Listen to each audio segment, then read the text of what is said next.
And so she's just going to come and have a jog and move around. So she's one of those kids who have really matured in the sport, started running very, very early, and seeing herself develop and come. I know for Tonique, she's having a flashback because she, as a youngster many years ago, also came through the ranks, and with the right kind of coaching, she going to go far, as Tonique did as well. Rupert, you didn't go far. We only went at college. We only went to go get a degree. Yeah, that's it. We had no aspirations. No, I had no aspirations. In terms of going that far, but there it is, Erin Barr, who's doing a wonderful job here. She's now moving around and opening up a sizable gap here on the field here at the Bahamas game. So she is now cruising, looking, and the officials making sure there's the other athletes all coming behind and seeing if they can pick up some ground. And very difficult. We're now at that stage in our country, too, where we've lost a number of our distance and middle distance runners. At one point, we had them a long time ago with these guys who ran exceptionally well, and now we're back to where we are to rebuilding again. A lot of kids don't want to run distance. Everybody will run the 100. The glamour events. Yeah, the glamour. Yeah, the glamour events. And so that's one of those key areas. But we're now beginning to see much in terms of a glamour for the 15 and the 800 meters. Anybody who runs the 3,000 meters, for me, don't need a car, and so they don't have to worry about getting to work on time. You put on the shoes and just keep going, and you just go from there. There's Erin Barr, 3:56, and she now makes her way around, and just a light jog for her as well. And also in the same vein going on is the high jump. You saw the high jumper just a minute ago. The girls also in the midst of their high jump as well. And so all those are in progress. And there's the other field, the young lady there from Bimini and the Berry Islands, Destiny Bell. She's back there trying to make up some ground. But there is Erin. She's still going and still going very, very strong. Looking very good down the back stretch. Looking at her time, and she's looking very well. And so she will walk away with this one, and I just say jog away. There's a New Providence athlete that went down and stopped running. And so I believe the medical teams need to get out there and be able to provide some assistance. Again, it was relatively warm, and we've been asking many of the athletes to remain hydrated because important. of the heat that we've been experiencing throughout the entire Bahamas. Like they say, the Saharan dust has been coming in, and as long as we have the Saharan dust, we don't have them other things coming in our country. We don't mind. Turn on the AC and go inside and get cool. And there's the young Erin coming in, Erin Barr, looking exceptionally smooth. Nice run for Erin. As she comes into the applaud of the fans, and she is your gold medal winner in the under 17 girls 1,500 meters. Congratulations to Erin, who came a couple of weeks ago for the trials, and here she is still in form, and then also preparing to go to the youth segment of the CAC down the road. And so she's going to be representing. She's going to have her daddy spending all kind of money because he wants to go everywhere she goes. Such an easy run for her, though. And just coming off competing a couple of days ago, she did so well. She really passed some of the other competitors in the field. This is certainly a race where you don't want to just enter for entering's sake, because it is a difficult race, and the conditions out here are quite warm, and so it's not something that's easy to finish. And so you would have seen some of the other competitors on the ground, walking, and some of those even coming off the track. And so they have been, and there's the triple jump. This is the triple jump that's also just started. This is the girls under 17, and they are also out there and making something happen. They started a little bit late, but the athletes also trying to get in some of the competition.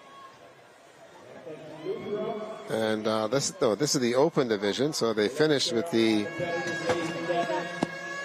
triple jump. Yep, and that one's in it. That's going to be from Bimini. I think that's from that's 2202. I think that's Diva Musgrove. That's okay. I think that's who that is, and so that's the open. That's the open division. That's the open division. Yeah, open division that's going on. They have 7 competitors there. And you do have Ariana Gomez, Zara Stapleton from Long Island, from Andros, Tamara Myers. It's good to have her. Also, Lanisha Lubin. She is here as well. That's Samantha Rock, Diva Musgrove, and also you have April Adderley. That's also in this one. April Adderley is the runner, the jumper that's now on the runway. Jay is also standing by. He has the young lady who has been the talk of the town for a little while. Jay, take it away. Ricardo, she's certainly the talk of the town. National champion, Carifta athlete, and now Bahama Games champion in another 17 category. Aaron, walk me through that race, how you felt about the competition, and now being able to be named the Bahama Games champions. Throughout the run, I was just trying to hold my pace, not trying to go all out because I know I have NACAC next week, so I'm just trying to pace myself, not do anything to hurt myself, and complete the race in first like I did to get some Grand Bahama some points. Speaking of Grand Bahama points, you guys are currently in the lead. What does it mean for you to be able to come out there and represent Grand Bahama and be able to walk away as a champ? Feels good. You know, I was growing up in Grand Bahama, so being able to give my island some points felt real good. There you have it, Erin Barr, under 17 girls, Bahamas Games champion. Back to you guys, Ricardo. I tell you what, she's had herself a very, very good run in terms of how she's been able to compete, and now she'll also look as continuing to run this summer. Okay, and so she's going to be able to get some travel in, and so you get a chance to see the world. And track and field allows you that opportunity. You just have to put the work in. And I think that's what's important for our young athletes to understand. And another thing that's important, and what she really was trying to say, is that, you know, I competed last week so that I can make the team. I'm competing next week so that I can represent the Bahamas. But I really wanted to be here at the Bahamas Games to represent Grand Bahama, my island. And so you hear the national pride, people wanting to represent the island, be a part of Bahamas Games. And really what this independence celebration was about, you know, being a proud Bahamian. And that's exactly what we've seen. We also saw as well, when I spoke to some of the young men that was over there at the baseball competition, they were telling each other, boy, you better don't strike out, because if you go back to school, they can be talking bad to you, okay? So it's all about pride, and same thing will happen here as far as the competition. So really, you got to think twice about it and and realize you have a lot on your shoulder, you know. Yeah. You know, you're talking about island pride now. Yeah. Okay? Because you turn around and you don't do what you're supposed to do. How in the world are you going to go home and expect to get something to eat and you ain't doing what you're supposed to do? I don't think you could go back to the hotel. You're going to have a lot of problems. And there's the officials who's working on the triple jump. Again, hopefully we'll be able to get some of the distances for you. We also have going on is the discus for the under-17 boys, they too going on, and also coming up in just a moment is going to be the high jump for the under-17 girls. They're going to be competing. So much is happening in regards to the track events, and on the track is the under-17 boys 1,500 meters. That's also going to be starting right now, and we'll see how those athletes are able to do. Remember now that these athletes are here for pride. The VACO officials doing the same thing.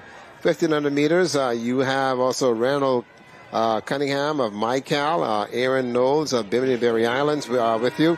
Also Brett Kemp of New Providence. Eleuthera has got Bernico Pierre.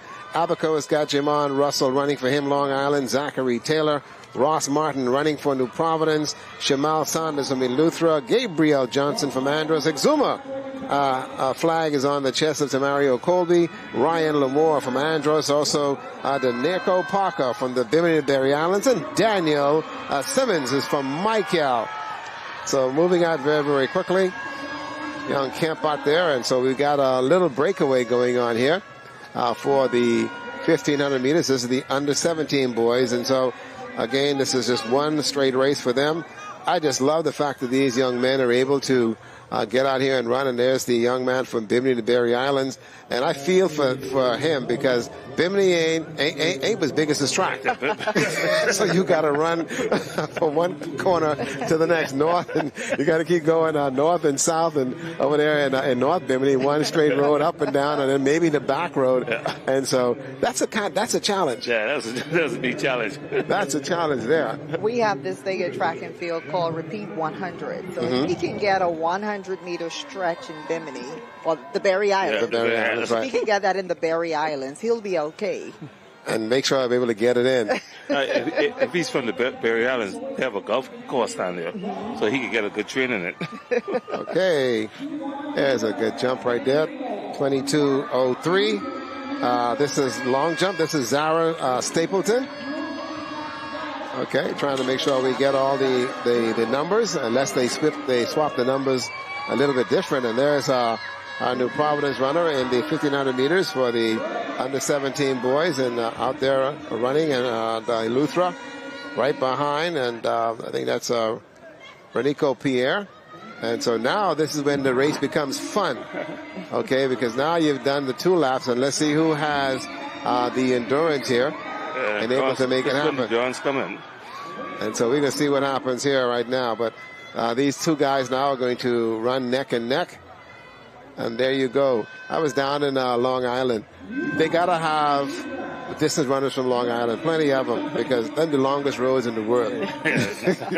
Non-stop. I swear, they're long, and then in Eleuthera, those winding roads as well. So we now give the task to the B3As to ensure that the various associations in the islands are able to now take next year to regroup, reform, and be able to move forward, and thereby you're able to bring a cadre of athletes back to the games in a short period of time, and you'll have this kind of competition where these guys really want to run and run exceptionally well. And here we go now, 3:22 as they go into that final lap. Yeah, final lap.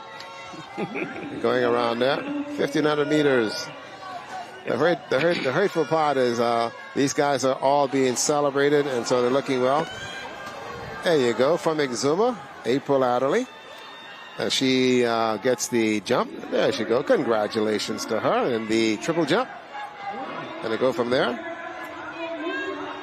And now we go back to the track, and we've got ourselves a race, guys. This could be a race on. We've got ourselves a race, and now we also have a lap. My good friend from Bimini is getting a lap.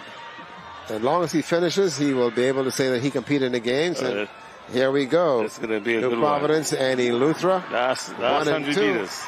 This is a good one. Let's see who has the stamina.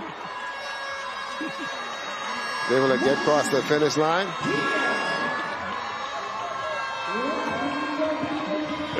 Good win there. It looks to me like that's Mr. Ross. That's it, Martin, Ross Martin. Good run there for Ross Martin. And also from Eleuthera, Piera. There you go. That's the 2, 1 and 2.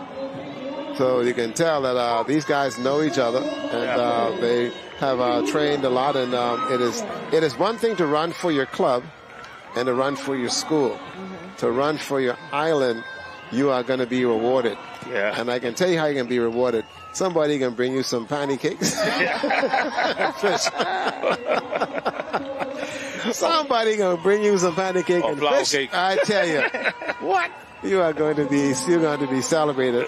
And we saw throughout the games how the fan base has come out and supported the athletes. We saw it at all the venues, even at tennis.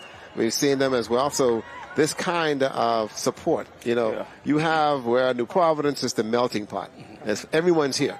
But now you get a chance to cheer on your islands. And so you take some time out and go and do that. That works out exceptionally well. It works so well. Because everybody want to beat New Providence. Boy, listen. You see that dot on your back? You wearing this Buccaneers? You wearing this Buccaneers shirt here today? But, it's been quite a few years that New Providence actually won the championships. And I believe in order to make the playing ground fair and even, the minister said no champion this year. So we ain't gonna talk bad to each other and have a problem. Yeah. Hey, like my grandmother say, all of me is one.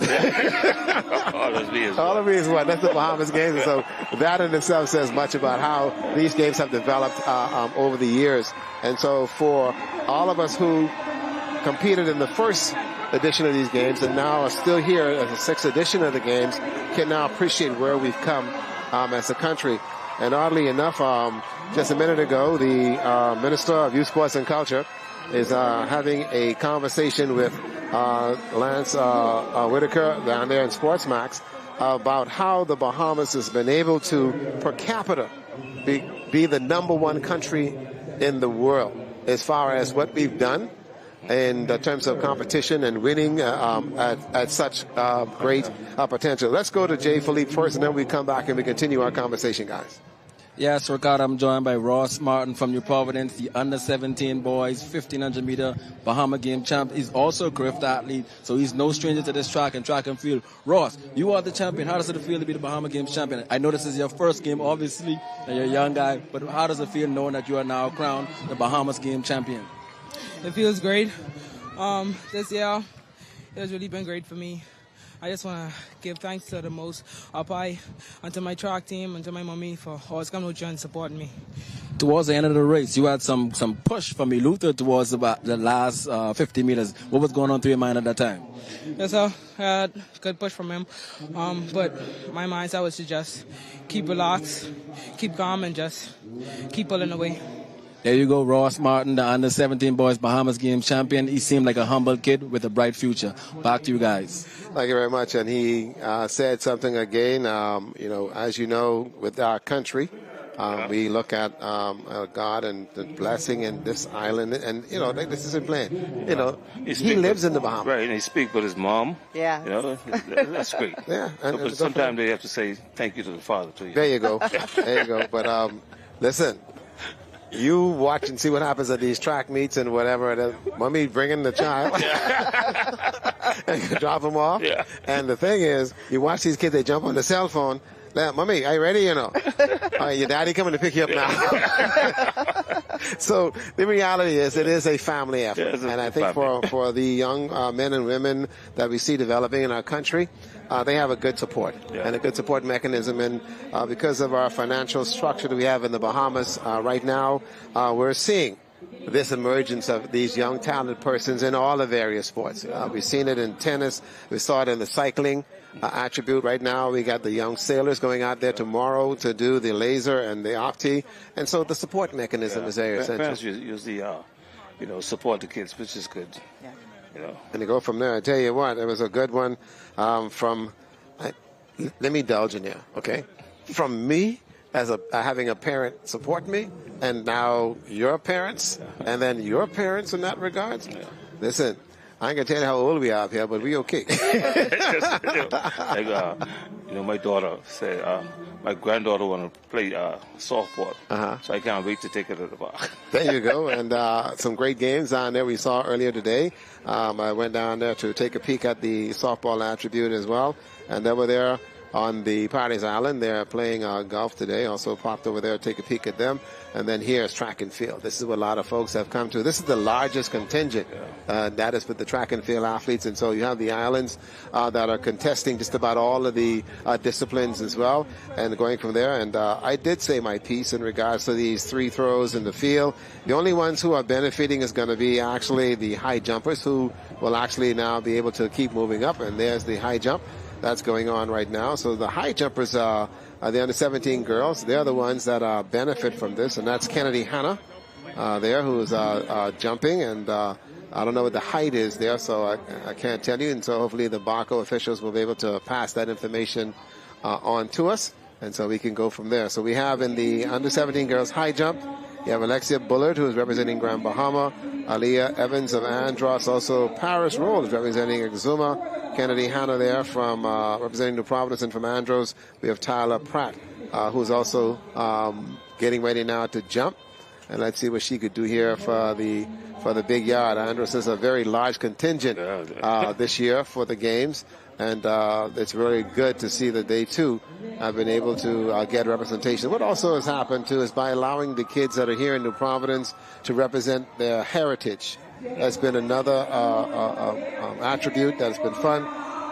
Last night I was at the Long Island softball game. I mean, I look at the lady, she looked at me, she said straight and plain, Mr. Lightborn, I ain't bring no mutton, But come sit down with us and enjoy the game.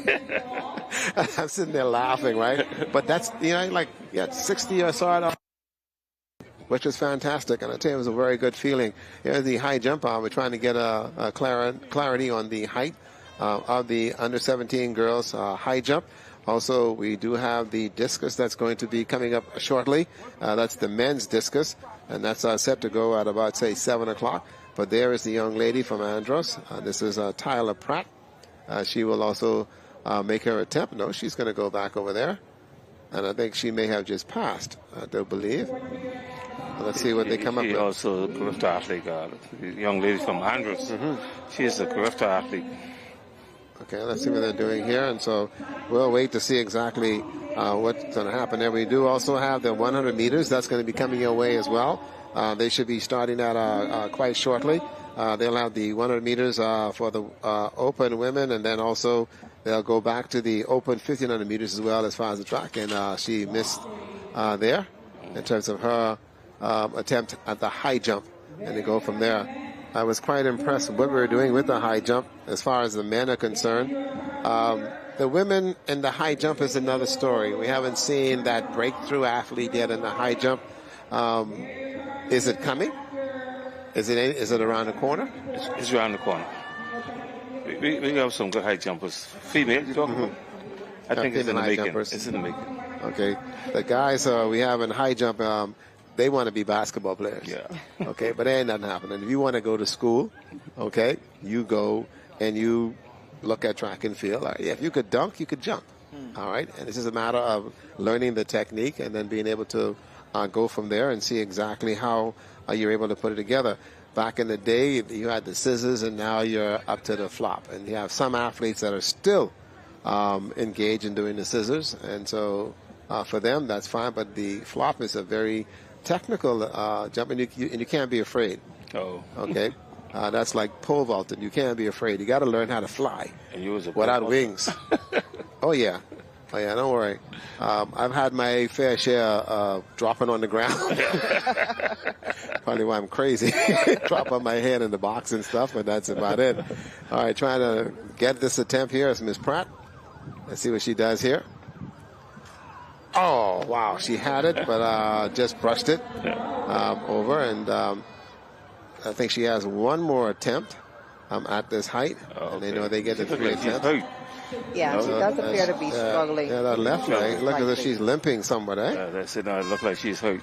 We have to remember it is July. It's very, very late in the season. They would have competed all year for their clubs, for Carifta. She was a Carifta athlete. And then, they had school competition. Right. So, it's a long season. Yeah, it's a long season. Very long. But they want to be here. They want to represent their islands for the Bahama Games. And so if she is experiencing some discomfort, it's just because she wants to be here and be able to represent her island.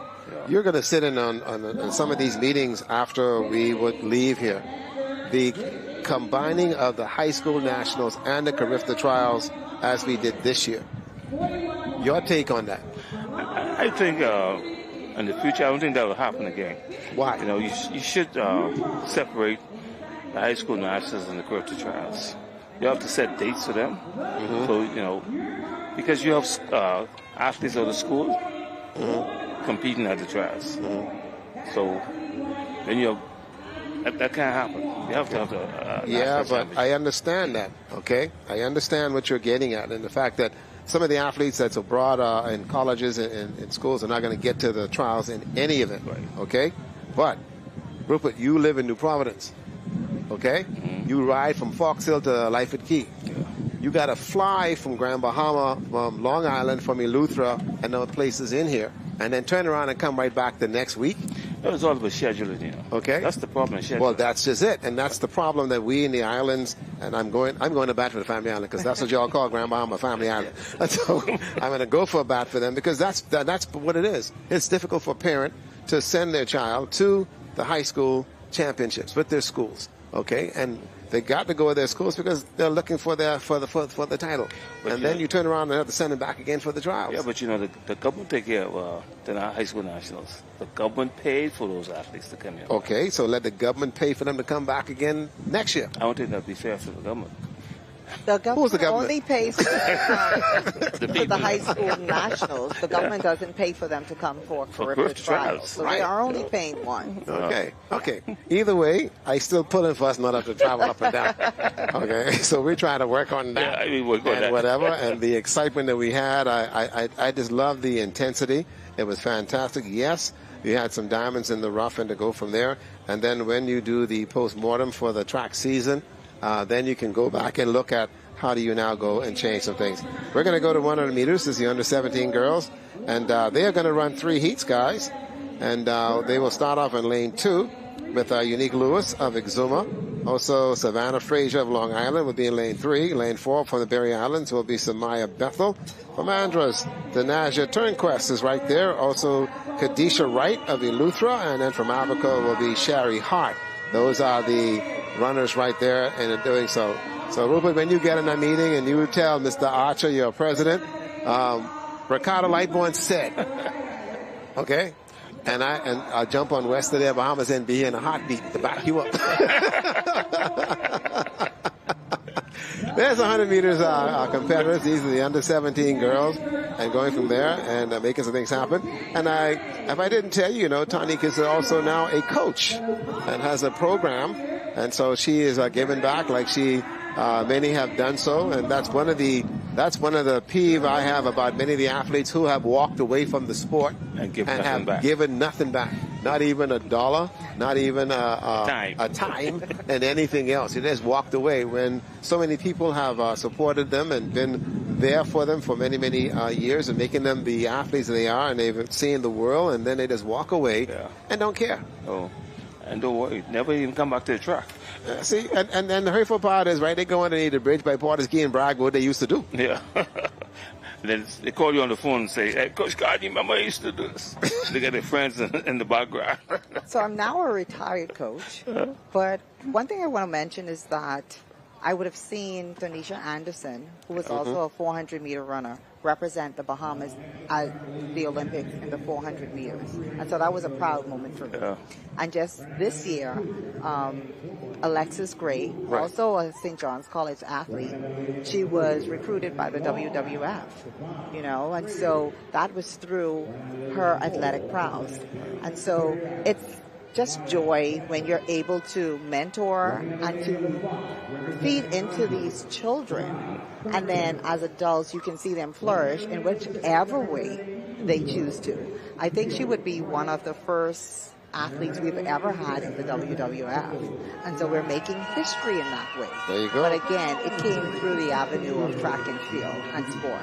Since you mentioned that, Willie Seymour, was our housemate and our roommate in college in St. Augustine's in North Carolina. Willie was also a discus thrower and shot putter. And Willie went into professional wrestling along the way, and they call him the Hulk. Yeah. Here we go to 100 meters, folks. And again, here we go. Lewis, Frazier, Bethel, Turnquest, Wright, and Hart. Those are the runners in the first heat. These are all time finals in the 100 meters.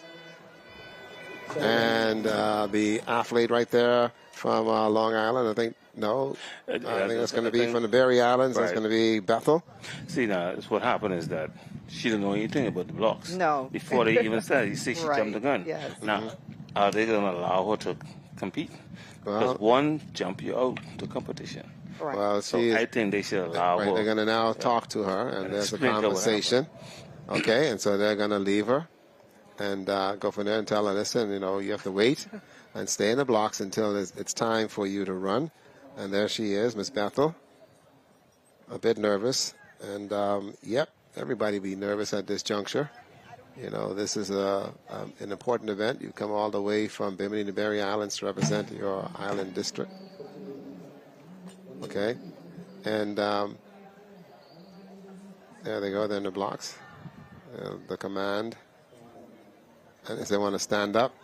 Okay. Yeah, because they're not getting set. They have to be still. Her position is just not comfortable in the block. Yeah. So when they tell her get set, she has no other choice but to get up when she should just be moving slightly up and forward. And so that's the difficulty she's having right now, and it's impacting all the other athletes. Right. I see now the official, the starter is going. They explain to her what's going on, what she have to do. Right.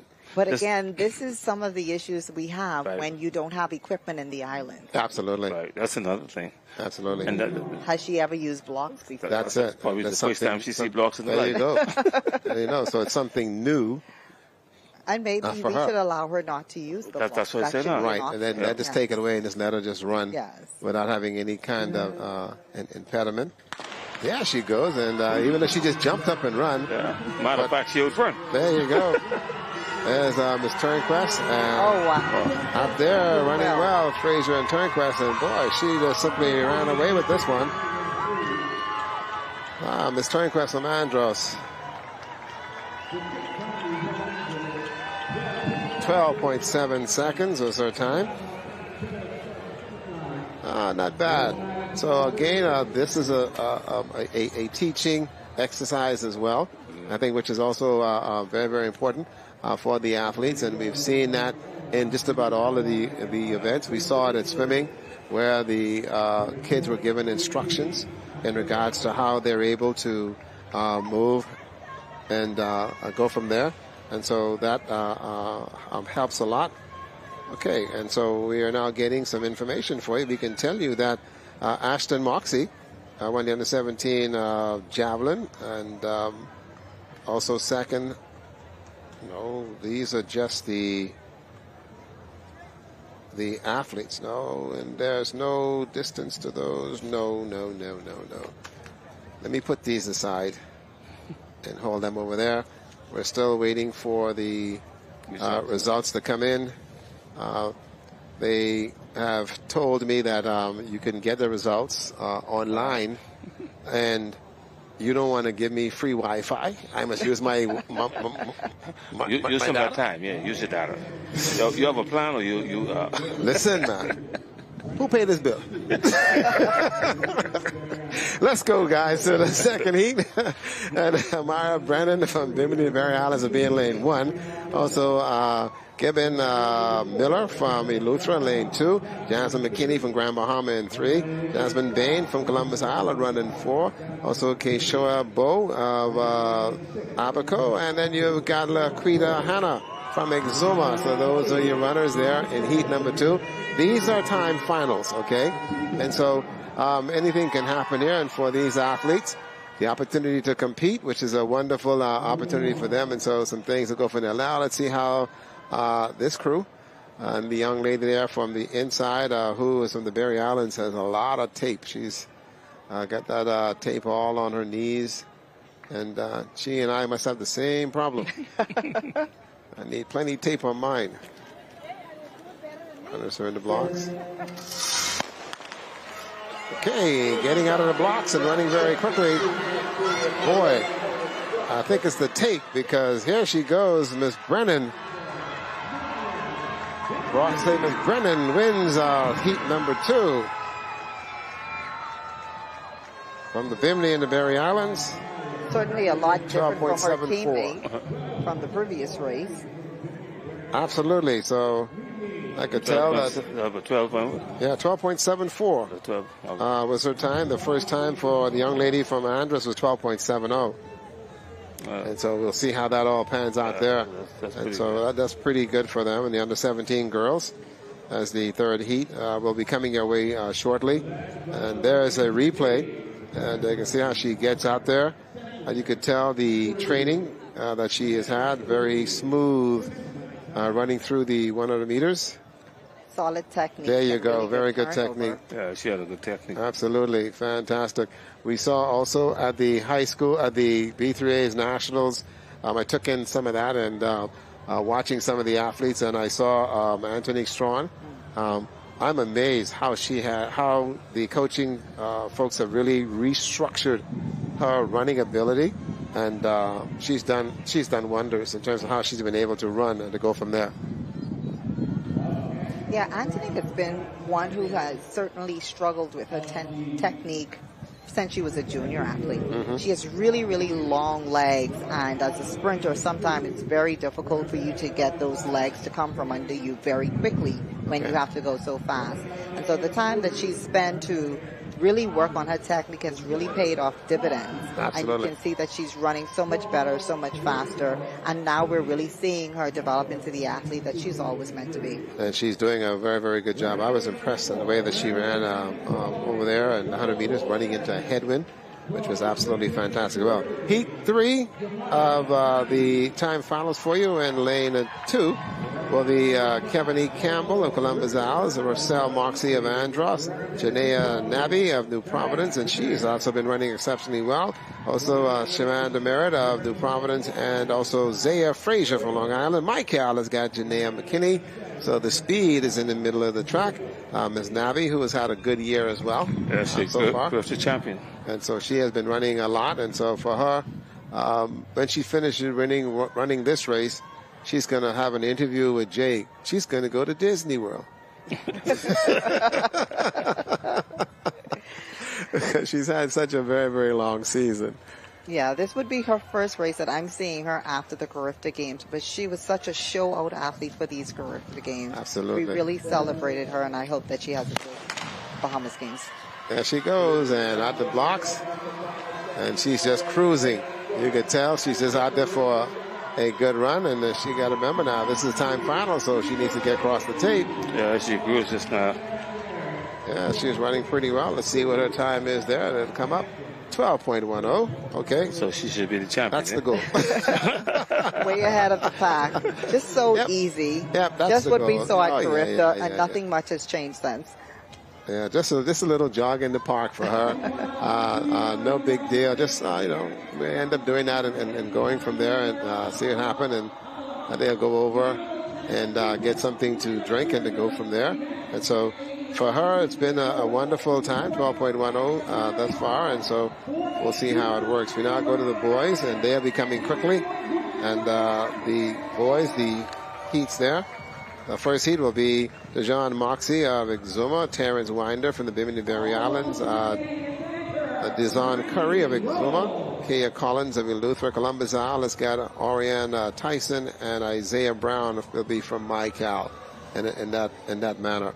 But what I do like, though, is the fact that for our athletes who have been able to represent us in terms of the Carifta and also from the various other events, much has happened. And then, too, you got the World Championship coming your way. Yeah. Okay, and that's going to be in Doha. Budapest. Budapest, sorry. Yeah. Budapest, Hungary. I want to make sure that is done. And then for a number of our athletes that are still overseas, they also were down south in the CAC competition. This has been a busy year. Yeah, this is it's supposed to be an off year, but it's a busy year because now they have the under-23. It's in Costa Rica. A team just left this morning to Dominican Republic, the under 15 team, youth team. Then you have the Pan Am Junior. Then you have the Commonwealth Youth. So much games coming on this year. It'll be all over the place. But for Tony, how do you feel at this point that you don't have to pack? Because we saw when you were running, every week you were going somewhere. But let's quickly go to Jay Philippe, who has Ms. Nabi, and then we'll come back to you on that point, okay? Jay? Jemiah, 12.10 seconds. You are the Bahama Games champion, Carifta champion, and now you're doing it for New Providence. How do you feel about the race? It wasn't a hard race. I didn't want to go too hard because I have competition next week for knockout games, so I didn't want to hurt myself or risk any injuries. How do you mentally prepare yourself knowing that you have a major competition coming up, an international competition, but also wanting to represent your home island of New Providence while preparing for international meets? Really just rely on God, pray for an injury-free race, and it was still all fun and free uniform. There you have it from Nabi, the under-17 girls 100-meter champion. She's an elite athlete with a bright future in track and field. Back to you guys. I tell you, she said it best, man. Let's go to 100 meters for the boys, and then we'll come back in a minute. This is Moxie, Winder, Curry, Collins, Tyson, and Brown. The under-17 boys are Heat 1 of their time finals, and they'll come up and they'll go from there. Like she said, free uniform. She put the uniform, free uniform. Yeah. You blame her? Yeah. Free uniform. You get your uniform and go from there. And so she didn't say it. She wanted to say it for you, Rupert. You get a free shirt. You get a free shirt. Oh boy, let me tell you, fantastic! Our young people. She's just a young, yes, nice young lady. They make us feel real good about the way life is for them, and she knows very well that before her, the same thing occurs for many other athletes, and she too can enjoy the moment. Under 17 boys, 100 meters. Moxie, Winder, Curry, Collins, Tyson, and Brown in that order. First of 3 heats, and these are all timed finals. So we'll see who's able to win this one. Out the blocks they come, and from Eleuthera, Collins gets out, but he's going to be chased from Columbus Isles by Tyson. Collins and Tyson's, Collins and Tyson's, Collins and Tyson's. Wow, what a race that one was for these 2 young men, and yep, they'll give it to Tyson at 11.56. 11.56. And so he was able to win that one. He's holding his hand high, man. He's so proud. There you go. There's the start. It comes out. There he goes. And boy, you know, you got, and for them too now, remember now, this is an important heat because they were able to push each other. And so they were able to push each other to the line, which is absolutely fantastic for them. And that also brings out the best in the athletes. And remember, now it's luck of the draw. Yeah. Who's in the heats with you in order to pull you through, in order to get you there and make it happen. And so, you know, for the young lady who stated that she just wants to get her a uniform, she got plenty of traveling to do. Yes. Right? As Tarnika did doing when she was in the junior level, and now even at the senior level, all you do is come home, take something out, put something back in, and you're gone again. Yeah. And so that's the way it works in this business. She's just getting started. Yeah. One thing I love about her is that she's not bothered in the blocks. She's not bothered in the race. She's not bothered in the interview. An athlete like that can run forever because this is just fun for her. Yeah. You know, and so I've never witnessed a 100-meter runner because 100 is about power. It's about energy. It's about, you know, being excited, you know, and I don't see any of that. No. She's quite relaxed and whatever. That's what I remember when Carl Lewis came here to the Bahamas and he ran, and we was over there to the old Thomas Robinson Stadium. This kid was so wound up as if I was like, hold on, man. Relax, you in the Bahamas, you know. Calm down. Calm down. You know, and so it took a number of the athletes to tell him, you know, just relax, Carl. Relax, okay? You're in the Bahamas, man. Let your hair down. Well, back then he had hair. You don't have none now. But let your hair down, man. Let's see what happens and go from there. But that's how these 100 meters runners are. You see Tyson and the rest of them, they so wired. No, man. The only other one that wasn't wired was Usain. Usain was a fan, a pleaser. And so he was that kind of calm person and going from there. And so he learned. Now, coming up in this heat is going to be Jason Smith from Long Island, Randy Olbrook from Bimini Berry Islands. Andros is going to be represented by Antonio Gomez. Dylan Pennerman, also Quentin Gordon is in this race from Grand Bahama. And then also you have Tyron Giles as well, who is going to be running in this one. I can remember the broadcast we did with Carifta when Usain Bolt came into the Bahamas and running the 2 and the 4. He was this little shy, bony kid. Didn't say much. But boy, could he run. Yeah. Now he has been the talk of the world. He made track and field a household scenario. Big time star. Man, listen, that's how it goes. And so we'll be able to do that. Here we go, guys. We'll see what happens here with this one. We know that 11.56 is the time to beat. We'll see what happens here in this one. Here they are. Smith, Olbrook, Gomez, Pennerman, Gordon, and also St. Jules out of Apico. Heat 2 of the under-17 boys, 100 meters. Getting out quickly is Gordon. Let's see what happens here, but on the outside, yes, Quentin Gordon pulling away. Quentin Gordon from Grand Bahama, yes, and he will cross the line, 11.12. So Quentin Gordon, 11.12, not bad. And he is right there. There you go. Thank God for his mother. His dad can't run 100 feet.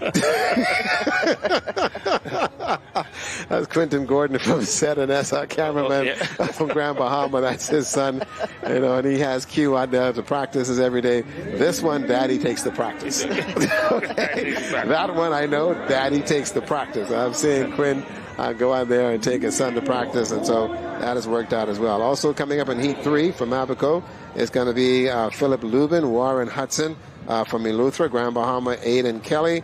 Ishmael Roll will run for New Providence, and he'll be in lane 4. Tico Hanna from Long Island, New Providence, Everett Frazier.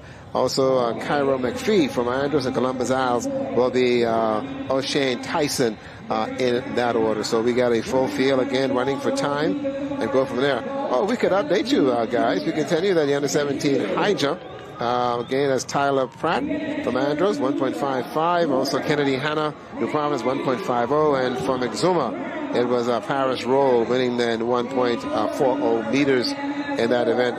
We saw the triple jump under 17 girl. Zoe Adderley, New Providence, won the gold at 10.33.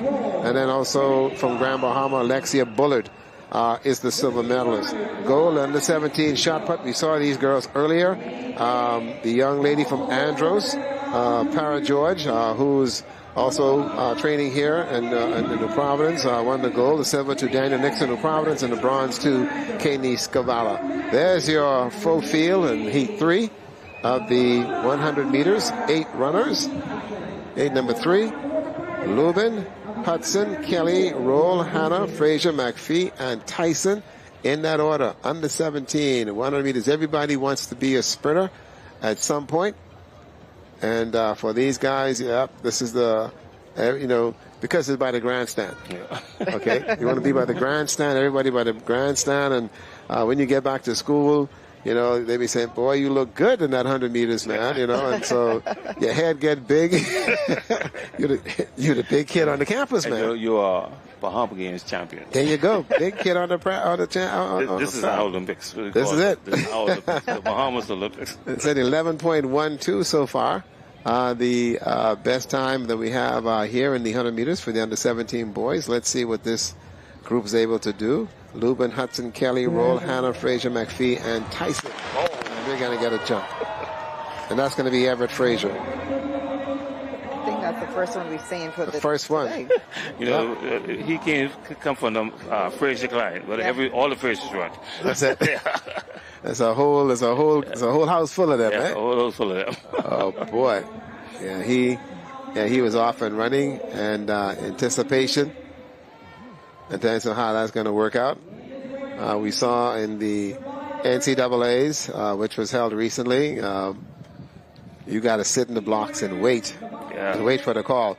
And the rule change was beneficial in order to stop the psychological stuff that goes on 100 meters in terms of jumping out. You have to have 2 jumps to jump out. Man, you be there all day. That was 3 jumps. You be there all day trying to figure out who's going to win this one. Here we go. We go back now to the restart with Lubin, Hudson, Kelly, Roll, Hanna, Frazier, McPhee, and Tyson in that order. At the time to beat, 11.12. That was just turned a minute ago by Quentin Gordon. That's a clean start. And getting out very quickly, Ishmael Roll, and he's going to be challenged by Aiden. And Roll runs across the line. Ishmael Roll. His time. They'll bring it up. Tell you what it is in just a moment. 10.69. So that's your champion. He's a champion. There you go. And not a bad time. You can see he's really excited about it. There you go. Congratulations to go around like crazy. Oh, boy, fantastic. There is the start. As a matter of fact, he's traveling with the under-20 team to Costa Rica. There you go, and he looks very good. He's a Crystal champion also. Right. Yeah, he looks very good. I can tell his poise and nice little run. Just want to make sure you get across the finish line. Stroll in the park. Yeah, stroll in the park. Okay, stroll in the park, and so just like how we saw with Nabi, you know, we just want to make sure Free they cross the uniform. finish line and get your free uniform, and then you can put it up and call 22 years. That's it. And call it a day. Oh man, I just love it, man. You get your free uniform. That one will go down in history. I'm running for the team just to make sure I get a free uniform.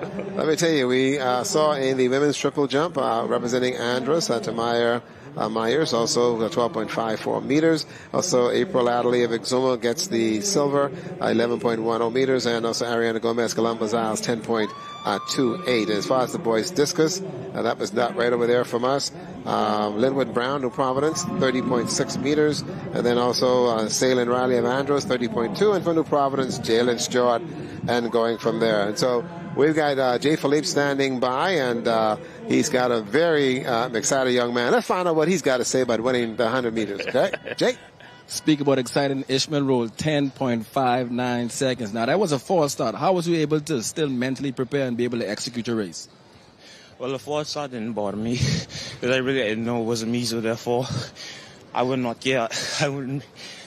I do wish my competitors good luck, but I didn't want to lose my composure and end up losing.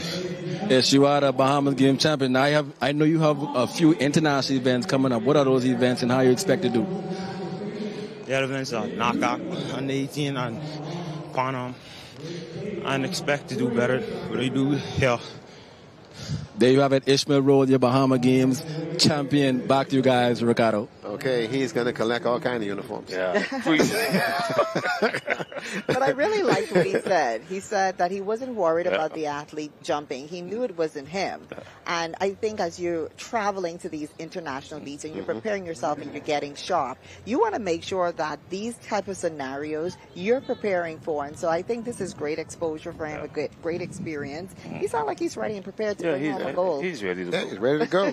This is the women. This is the open women 100 meters, and you have Janaea Andrews from Berry Islands, Quanta Curry of Exuma, Shanna Hasty of Luthra, Denisha Cartwright, also Terrell Miller, Bernice Charlton, Tiana Boodle, and also Bernice Hanna. And they're running and right in the middle of the track. Running all the way through for Andrews. Hey, young Tarnell Miller from Andrews will win that one. Again, two heats and little celebration there, little smiles from our athletes. And free uniform. Columbus Isle. Yeah, free uniform. There you go. They got free uniforms, man. So they are feeling pretty good about that. And so that helps out and makes our athletes feel pretty good about their performances and how they're able to get through.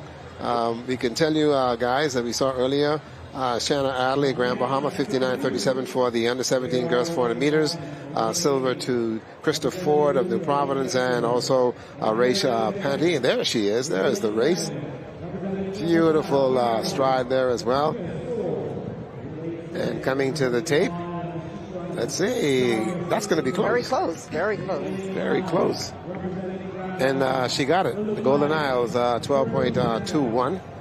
And so she nipped her at the tape. And so what a good run there for Miss Avanish Charlton to get in there and win that one in 12.28. Not bad. Now we get ready to go to heat number 2. Some no-shows we see here as well. You can tell lane 1 will be McCanter Smith from Exuma. In lane 2, and missing from Abaco is Charlize Lightbourne, and Andros Lydia Clark is there in lane 3. Camille Rutherford of New Providence in 4, and 5 will be Chatalia Dorset of Grand Bahama, Long Island, Zaria Stapleton, and then also from Columbus Isle, Napita Store, and from Eleuthera, Andrea Sabim. I think that's the way you pronounce it, but we'll get it right. Rupert's going to call this one for me. Heat 2. I don't want to be biased. No, okay. Don't be biased then, Rupert. We're going to leave that because you get the free shirt. Yeah. We're going to leave that just like that, I tell you. And this is the second heat. The first heat of the girls was well from my Cal, East Charlton, snuck right in there and with a 12.28, and so the athletes all given some instructions by the starters just to make sure that they understand that, listen, you need to stay in the blocks and see what happens and go from there. A lot of work been done to the Thomas A. Robinson Stadium to get it prepared as they have done so for the Carifta games and now for these games. At one point, thinking that the stadium would be ready in time. It's great that we are in the National Stadium for our Bahamas games. 100 meters, second heat. Open. Jumping right out in a hurry, just like that, and moving forward is Kennard Rutherford. And she is rolling. She is taking nothing for granted. She is rolling high knee left and she comes through. But she's also going to the under 23 national. 11-6. There you go. I want to hear what she has to say. She is comfortable. High knee lift, that drive to go through. And you can see that she has been doing quite a bit of work. Good start there as well. Getting a bit of a challenge early. But once she got out there in that 40-meter mark, and she was just gone and just simply just moving. So you could tell her training at this point. And that hand up in the air. Okay. Okay. She's been watching TV. See how the big girls do it. See how the big girls do it, Tony. Put that hand up and run through and going from there. And that's exactly what we've seen as you watch the IAAF series that has been around the European area, and to go from there. And don't forget also that the World Relays will come back here. Sebastian Coe has been advocate for keeping this here in this part of the world because everything is in Europe. Okay, and now to have an event over here in this part of the world at sea level will work well, and to go from there. I'm going to tell you that you guys have to make sure now, okay, make sure that the African runners show up on time. The last relays we had, they over there at Atlantis, walking through the underwater park, because, you know, half of them don't see fish. And you got all the fish and everything, the dolphins and whatnot. It's like, hold on, listen, you guys got to track me. No, not them. They're having a ball. And then having then the junk canoe, the advent to allow them to also run straight through. Jay Philippe standing by with our winner today. Jay, what you say? Yes, I'm joined by Camille Rutherford, who's no stranger again to track and field. We all know the history, family history. You are the Bahama Games champion. I know you competed at University of Houston for a while, now at Texas A&M. To come here to be able to win for New Providence, how does it make you feel? I feel good, and I'm just carrying on Frank Rutherford's legacy. And yeah, I mean, that's really it. Crossing the finish line, you celebrated as if it was something huge for you. What was that all about? I'm coming back from my injury, so I just want to let Bahamas know. I want to let all the track girls know I'm back, and you better watch out. There you have it. You better watch out. Camille is back, and she wants all the Bahamas girls know that she's back in track and field. Thank you so much. Back to you guys, Ricardo. There you go. Boy, I like that. Yeah. I like that.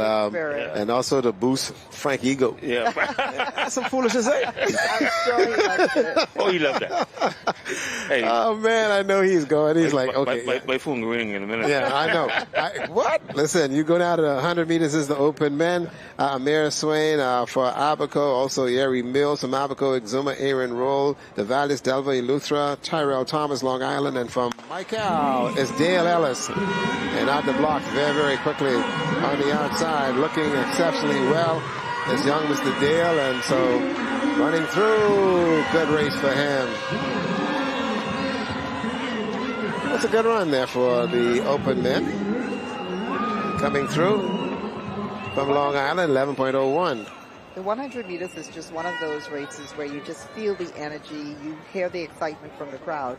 The earlier races were a little bit, lacking in energy, but here it is. The heats have more participants. The athletes are really competing, and I think it's because a lot of them are competing in the upcoming meets during the summer. And so you get a chance to see them. You really feel the energy. Yeah, the energy is there. And I think for these athletes also, an opportunity to get together, because as they leave the Bahamas Games competition, they're going to different places and they'll be going all over the place. So many of them won't ever see each other until you get ready to go back. Many of them to school for the start of the school year, and to go from there. So that's going to work out very, very well. And this heat, somewhat limited as well. You have Emerson Brennan, who is from the Balearic Islands. Alexander Dean from Long Island will be in 2. Tanan Spence from Grand Bahama. Tejan Spence, also Joshua Johnson from Eleuthera. The Balearic Islands has got Darren Francis, and Earl Johnson is from Mical. That's in this one as well. So this is going to be a pretty good heat. But what I like is that she bigged up Frank. And if you know Frank, okay, Mr. Megamall head big as it is. From then, and oddly enough, with the London Olympics, Frank joined me down there in Jamaica when we did the broadcast out there with IMC through Sportsmax, and Frank was Frank. Yeah. Okay, Tony knows exactly what's wrong with that. Frank was Frank. Never going to change. Yeah, but he's a good guy. Absolutely. And an advocate for sport. Oh, yeah. Not just track and field, but sports. Yeah. In general, because he took on a different initiative where I recall back when he was looking to get ball players to come in and play. He went to the big yard, Andros, where there was height, and he saw some size and took a lot of kids, and they have all benefited well because he took them under his wing. All right, and they have become very good ball players. And then, he give back to the sport. Absolutely. He didn't just take, he give back. There you go. And he has done so, and I want to congratulate him for what he has done. He even has a subdivision named after him. I still trying to get a piece of grass. Here we go, guys. Heat number 2. You got Brendan Dean, Spence, Johnson, Francis, and Johnson right there. And that's going to be coming out of it just like that. The Balearic Islands, Emerson. And then from Long Island, Alexander. And Grand Bahama, Spence. Spence crosses the line. And he wins the second heat. His time, 10.63. That's pretty fast, 10.63. Yeah. It didn't look like he was running either. Yeah, it didn't look like he was running at all. Yeah. Dejan Spence, very quiet guy. Doesn't say much. There you go. The conditions out here are really good now. It's cooled down. There doesn't appear to be a lot of wind. No, what has happened also, because we have the eastern stands, that's been like a buffer, and so that's worked out well. And you can see the ground view there of our athletes, and everybody having some fun, really enjoying themselves, and it's good to see them. We want to thank also the volunteers that have also come out to assist and to make sure that the athletes are all taken care of. And all through the games, the volunteers have been highly essential. They work hard over the year. Yeah. Yep. And all the volunteers of all the track meets that we've seen are here at the stadium. Without them, boy, listen, this would have been a mess. This would have been a mess. If we didn't have those volunteers, we'd have found ourselves in a whole lot of trouble. And so, but to have them to make sure that we're moving on stream, we're okay. Now we go to the final heat. And this one, 3 heats, all-time finals. I can tell you that 10.63 seems to be the one that we need to look at, but we'll see in this heat now. You have Showalter Johnson of the Providence, Columbus Isles, Uric Dean. Zion Campbell comes in from Grand Bahama, and then there's also Simpson Colbrook. There's Carlos Brown from Columbus Isle, Nastario Williams from Andros, and also Kieran Dean of New Providence, and also Walter Parker comes in from Andros. And I get a phone call just a minute ago from Bert Campbell, the father of Zion Campbell, and I keep trying to tell these guys, thank God for their mother. What you calling me for? Don't be calling me. Only because that boy mother has got speed and talent, he's here. You want to take credit? No. She carried him for 9 months. Leave that alone. Here we go. Heat number 3. This is the third heat of the 100 meters of the open men, and the men are in the blocks. Final heat. And they're off and running, getting out very, very quickly. Diane is out there quickly, but here comes some speed in the middle of the track. On the outside from New Providence, Karan Dean. But Dean got in there and came through, and he's in 10.5 was his time. So boy, Karan Dean, 10.5, and looked like he's going to be our winner here today. Getting out very, very quickly. Getting out pretty good. First right there was Campbell, but there again, watch the outside. This is where speed comes into play in the speed transaction. You have to carry the speed through the line. Samson was fighting. You're right, and he's fighting trying to get over there. Samson Colbert. Yeah, he was fighting trying to get over there, but boy, that was a very good race and a classic.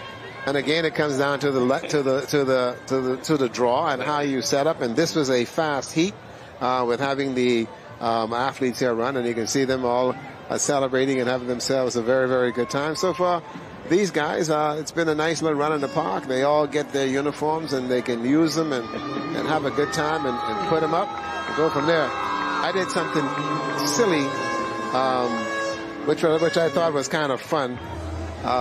My Carifta jersey from 1976. Don't tell me you tried to put that on. I got it on. Getting it off is the problem. I got it on. Rupert, I got it on. I'm like, okay, don't breathe too hard, Ricardo, because this bugger don't tear. Jay Philippe standing by with our winner. Jay, take it away. Yes, Scott, I'm with Karan Dean, the new Bahamas Games champ. Karan is a current collegiate athlete at UTEP. The field was stocked with some of the elite runners in this country. How did you manage to fail with that race? I mean, I just went out, execute, stay in my own lane, just finish the job. It ain't the best time, but the win is a win. Definitely. Can you give me a quick recap of the season you would have had this year? I had a long season. I had indoor season, outdoor season for school, then came home, and it continued going, so it was a long season. I was up and down with injuries and stuff. But thank God I come out today and execute without feeling no pain. As far as what's next for you in track and field, Karan? I got one more year at UTEP, and hopefully I make the national teams. We're coming up, but that's the goal, just to stay healthy and continue moving forward. There you have it, Karan, the Bahamas Games champs in the Opens 100 meters. Back to you guys. Thank you very much. I'll tell you what, we've seen a number of our collegiate athletes in terms of how they've been able to accelerate and move to the next level once they get out of the universities and do what they have to do. How does it make you feel when you see these kids as they have developed? You see them here on a weekly basis training, and now you see them here at the NCAA level. How do you guys feel about that? You know, the dream, it still lives on. I remember going off to school as a collegiate athlete. I mean, it's something that I dreamed about.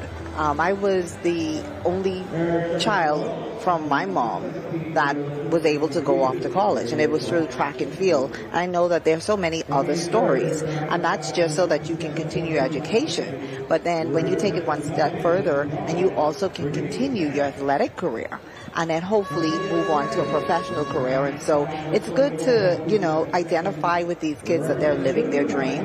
And honestly, it's just, you're looking at them and you're wondering who's going to be the next one to represent us at the Olympics, who's going to be the next one to stand on that podium. And so that's how I feel when I hear someone like him speak.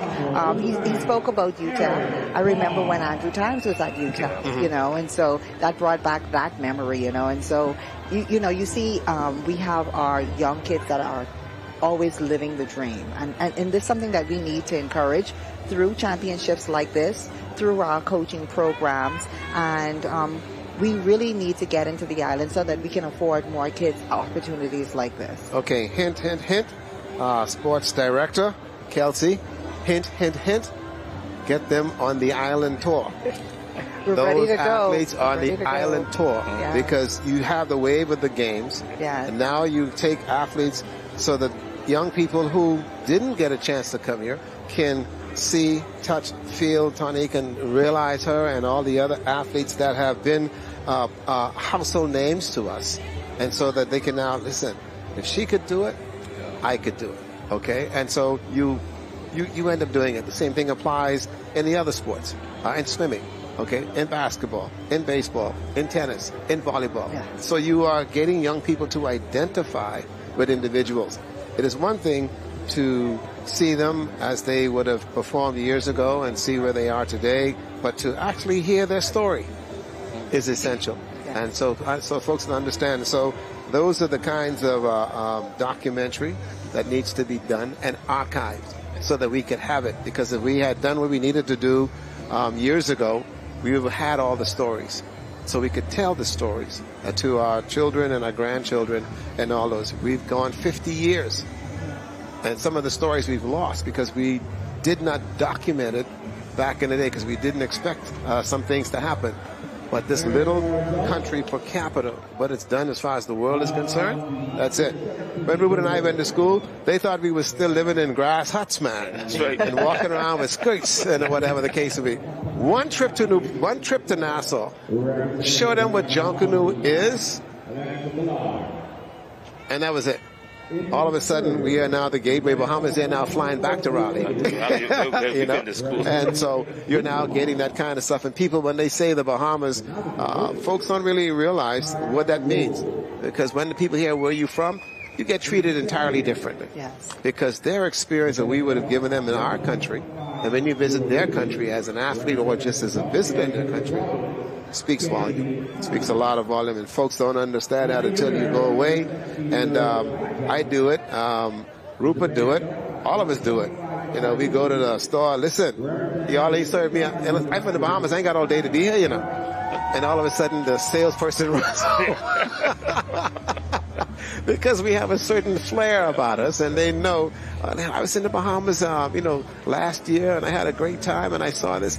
Then the conversation starts. Let me give you 20% discount. Yeah. We got the discus going on right now. This is the men discus, and this is the open division. We have some 15 competitors in this. We have Jeremy Wright from Bimini Islands, Tamario Petty of Columbus Isles, Everest Austin of New Providence, Andros Nathaniel McCarty, Leonardo Roma from Abaco. Eleuthera has Amber Johnson, Exuma, Demario Forbes, Bradley Cooper from Abaco, Jason McClory from Bimini Islands, Ken Mullings from Long Island, Latrell Clark is representing Exuma. New Providence has Iviski St. Louis, as well as Etherio Baptiste from Grand Bahama, Eleuthera with Chris Steele and Jonathan McLean. Those are our competitors over there, and that's the discus. That's also in play, and we're still getting results as they do come into us. Plus, we still also have for you the under the 400 meters for the open division. And Mr. Clark ran 48.13 for Exuma. Stephen Newbold 48.30, and also Quinn Ellis also had a very good run as well at 48.35. And in the 1500 meters for New Providence, Ross Martin ran a pretty good time, 4:26.31, and from Eleuthera, Mr. Pierre 4 minutes 28.11, and from New Providence, you had Breck Kemp with 4 minutes 51 seconds. So our kids putting themselves in getting the goal of Bridgewater from Grand Bahama, 49.79, not bad to 400 meters, and also the Columbus Isle, Brianna Pratt, 56.56. So the gold medals are all being coming out, and you'll find that what is being disseminated is the medal count that is out. Don't worry about the medal count. No, don't worry. That don't count. The discipline. No, all right? That don't count. Yeah. Okay? The discipline, because folks was like, man, Grand Bahama leading. Yeah, we got all them swimmers over there. They're gone now. Yeah. And the numbers ain't moved. Please send the swimmers back so we can keep the medal count going for Grand Bahama. And I said, don't worry about that. When I went up to the station, the ladies and the sales and the trafficking area was like, but the medals, I said, don't worry about the medals. Okay? All right, we had some great swimmers. We won swimming. We were great. Swimmers are gone now. Okay? The other medals, the track and field is where you're going to see the next group of medals come from.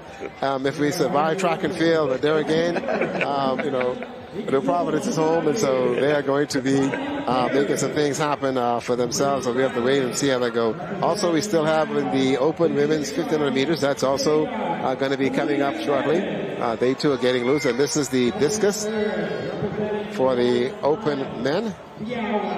That's the big field, 15 athletes. Yeah, 15 athletes. I think that's going to be Augustine, I believe that is from New Providence, trying to get loose.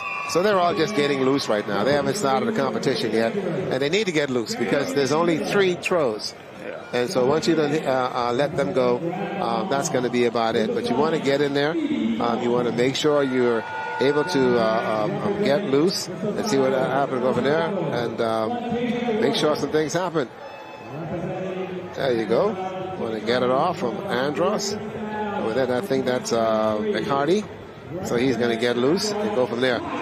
We need to invest in the robotic carts for the to bring back the discus and whatever. Yeah, man, you know, it's great to sit there and watch the track meet in Europe and see little carts, you know, go out and bring the instrument back and whatever, rather than having to walk and to go from there. Speeds up the competition as well and makes it happen. And so, folks, you are home. We've got actually 3 days of track and field, so you would like to come out. Tomorrow's going to be another exciting day. And so you're going to have yourself an awful lot of fun because we also still have the 4x1 to come later on, and also we have the girls long jump for the 17. They're also going to be playing. There are your discus throwers, and to go from there. Where's Bradley? Where's Bradley Cooper? Bradley probably home watching it. Bradley, listen. I think his son is showing us there. Yeah. Cooper. Yeah. Junior. Yeah, Bradley Cooper Jr., yeah, and going from there. Boy, Bradley was my bodyguard in the era of the games. Bradley had to make sure that I behave myself. I said, Bradley, but listen, you at Miami-Dade, okay? Yeah. I'm in Northwestern. He said, I was told to make sure, take care of y'all when y'all come in. Okay, Bradley, you in charge. You know, and we remain friends. You don't get challenged that. No.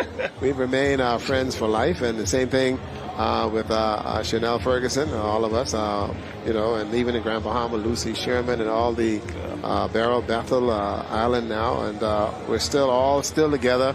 We celebrate each other when we see them. I know with you and your teammates, once you see each other, the party is on, eh?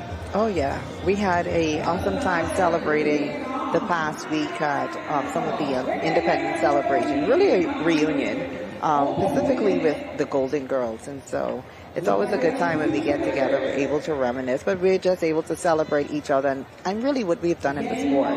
It's been a wonderful occasion. This 5th anniversary, bringing this all together has been fantastic. And so even with the folks here at the Broadcasting Corporation, trying to get them to understand what 50 years means is very, very essential in terms of that. And I look around and see how New Providence has changed. Growing up as a little boy, we used to come out here to swim in the pond. Now y'all got a big track on it. You got to swim in the pool. I swear. Oh, over there by NIB where they got that little lake. I'm like, hold on, man. You know, we used to come out here. And then, too, what was so funny was the fact that I did take a chance to go out there to walk the trail. And I'm still seeing the fish in the pond.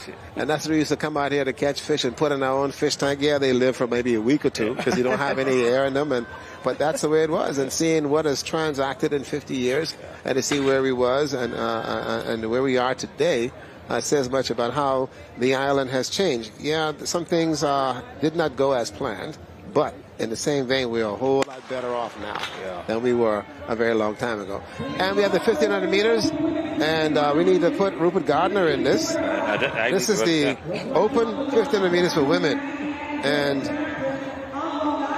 ain't nobody showed up. Two athletes. Okay. The spirit of the games, and that's exactly what it is. Yeah. So the spirit of the games. We'll get the numbers once the athletes do come around and be able to tell you how they're running. We had registered some 8 athletes that was in this one. Farrington from Long Island, Taylor from Andros, Brown from the Berry Islands, Maycock from New Providence, Mackey, Columbus Isle, also Johnson, Abaco, Eleuthera was to have had Kenya Roberts and Shamika Dolas, and we'll find out once the athletes do come around our way. It looks as if Jasmine Mackey from Columbus Isle is in this one with us, and so she is also making a run, and she's coming her way around. And 2198, the athlete from Long Island. Right. That's Miss Grace, and also Miss Mackey, Grace Farrington and Miss Mackey. So those two Well, it's got to be deja vu, not deja vu, because I just said Long Island has a long road. So you must have long runners, and there it is. You have from Long Island. Yeah. And she's out there running, okay? So 2 athletes, and even still, only 2 competitors. It doesn't take away from the fact that they have come out to perform and represent their island. And to this them, is the kind of races you like, right? So there's 2 medals, a gold and a silver. And I know you said the medals don't count. Somebody can get a medal. But somebody's going to get a medal in this race. They count for the ones who win it. Okay, but the total count. My doesn't count. The total count doesn't count. There won't be no winners in this one. There won't be no trash talking at the closing ceremonies. No matter what you say, somebody's going to count the medals. Let me tell you something. So that they can say there's a point system. An island won the most medals. They're going to say. Somebody's going to say. Yeah. Yeah. And they're going to beat it too. Oh, we win. Oh, no.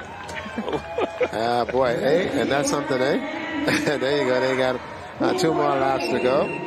And they look to be supporting each other. They're right there. And that's what you want. They cross about 2:28. Not bad. And as you can see now, there is Miss Barrington. And she's going to now pick up the pace for the first 2 laps. Miss Mackey had the lead. And right now, Miss Barrington running and going right there. And one thing you do like here is the fact that they will stay close together. It is a wonderful thing to see these athletes running the distance races, which is very lonely. Very, very lonely.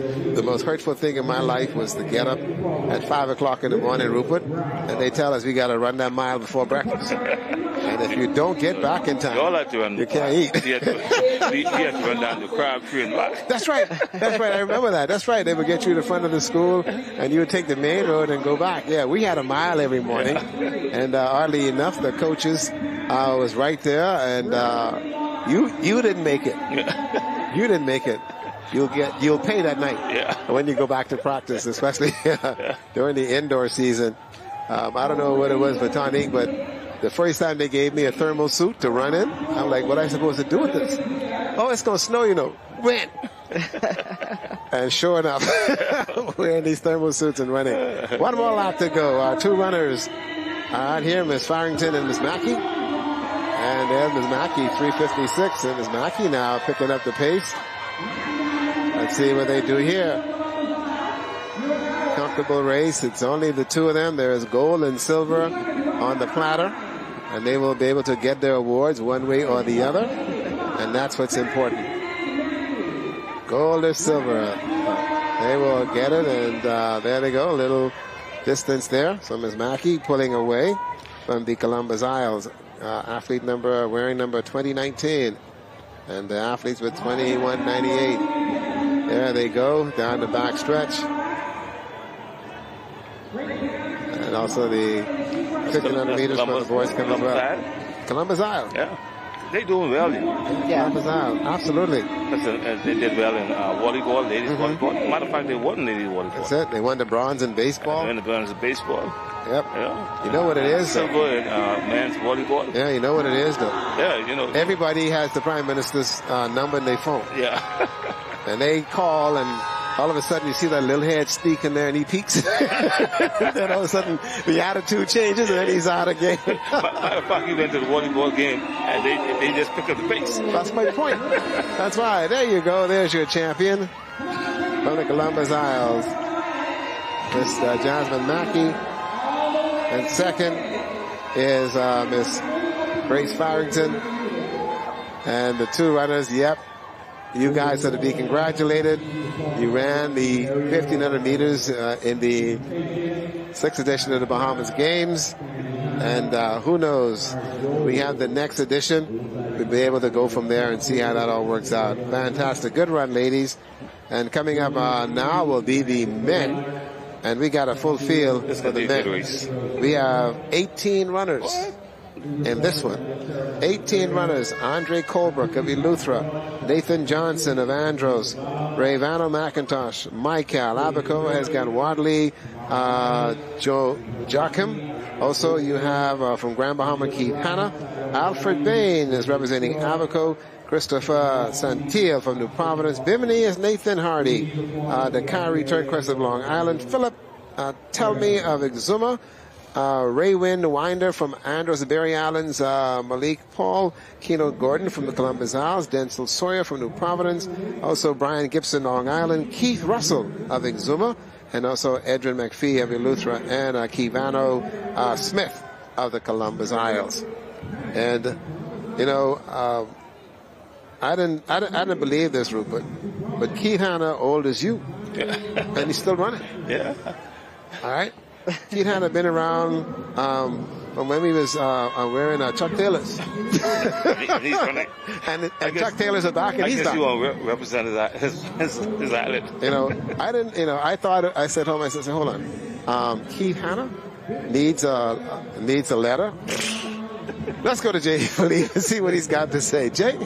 Yeah, Scott, I'm here joined with Jasmine Mackey, the 1,500-meter winner this year's Bahamas game. Now, it was only 2 athletes in the race. Did that kind of confuse you as far as what's your strategy? Was you able to maintain your form and be able to come out as the victor?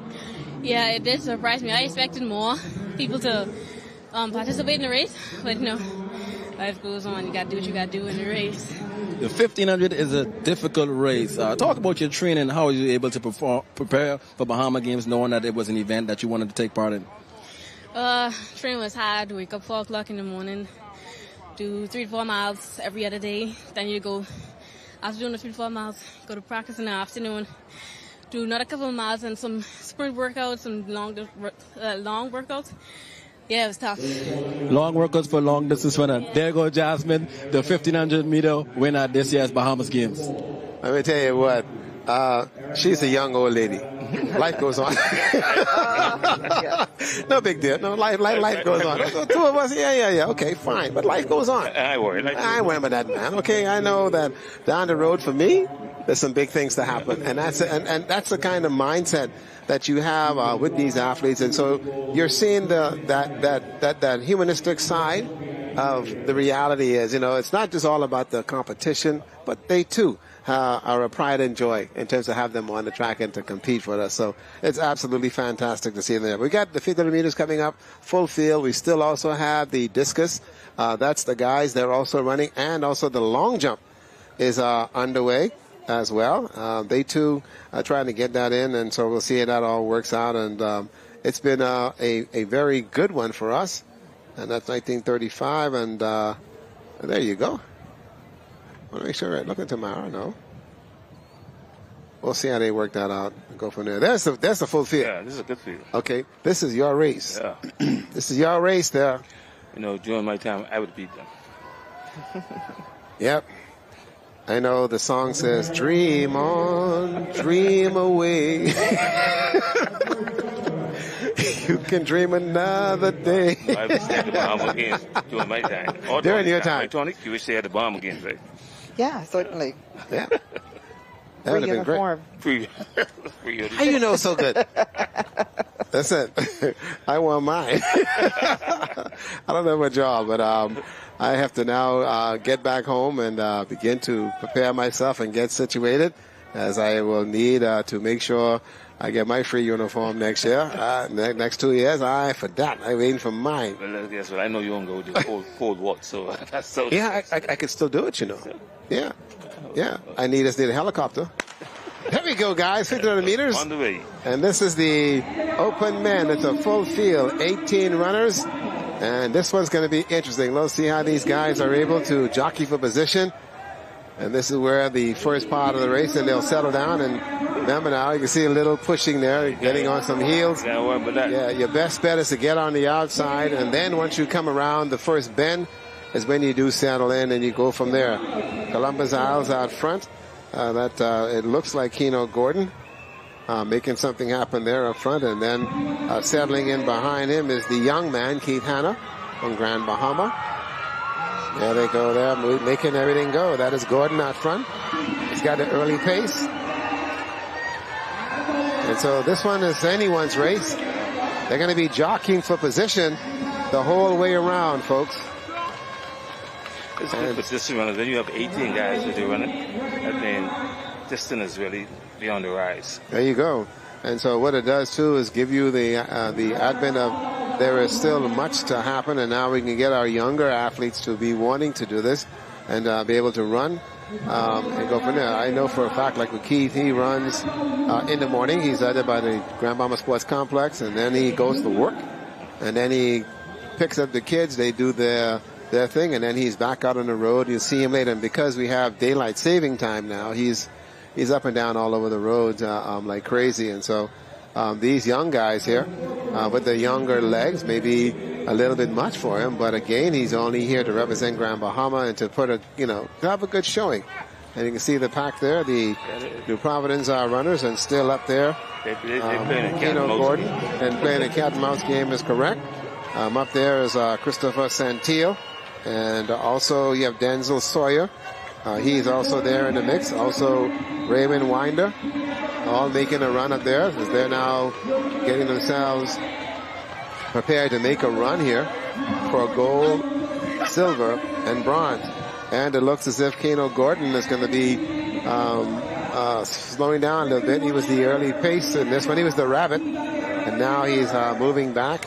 I tell you what, the guy from Andrews, Winder, the two fellas from New Providence going to pick up the pace. He's going to beat them on the sprint. Well, they look good right now as they've now separated themselves out. Santillo, also Sawyer, and Winder in that order. As they now look around, Winder looking to see if anybody else is near them, and no, nobody else is there. As they now come off the bend and make their way around, and then they'll be able to get that bell. And he's right there. There they are. 1, 2, 3. This one is going to be kind of close. That's the gold, silver, and bronze right there. There you go. Santillo, Sawyer, Winder, all sitting there. 3:11, and there's the gun lap. And like you said, if Winder sticks around, we'll see what happens. But you can see the pace has picked up a bit here as they go into that final lap. And they'll now have some 300 meters to go. And who wants it has to now go out and get it. We can see, wait until they get to the 200 meter mark, and we'll see what that's going to look like. There's Winder at the 200 meter mark. And wow, he looked over and they saw Winder. Winder just blew by, and Winder now wide open as he's now getting off that bend. And Winder beginning now to open up. And there he is. You see those arms flaring and trying to come back. Coming right back on him, Santillo. There you go. That's the champion. Hey, you are the Bahamas Games gold medalist. Way to go, buddy. Good run. Winder can't believe he let it get away. He can't believe he got away. He can't believe it got away. But you know, 4:14 was the time. They just run 4:11 the other day, last week. Okay. What a good run. Everyone coming across, and the congratulations to everyone. Winder let them get away. Matter of fact, he has a sprint, but that's what I'm saying. He just let them get away. That's it. And that's what you had there, as you had Winder try to get in there. He's a little bit upset, but he'll be okay. We're going from there, and let me tell you, absolutely, and to go from there. Jay Philippe going over there and going to talk to the participants and see if he can get the athletes. That's a good race. That was an exciting race for the fans. Oh man, absolutely, to give them something to talk about. Everyone finished, no issues at all. Everyone had a good run, and thank goodness it was cool. And here's that last sprint. Last sprint. Boy, that was kind of fantastic there. He just didn't have it to respond. Yeah, just have it to respond there. And so, yes, throw the arms up in the air.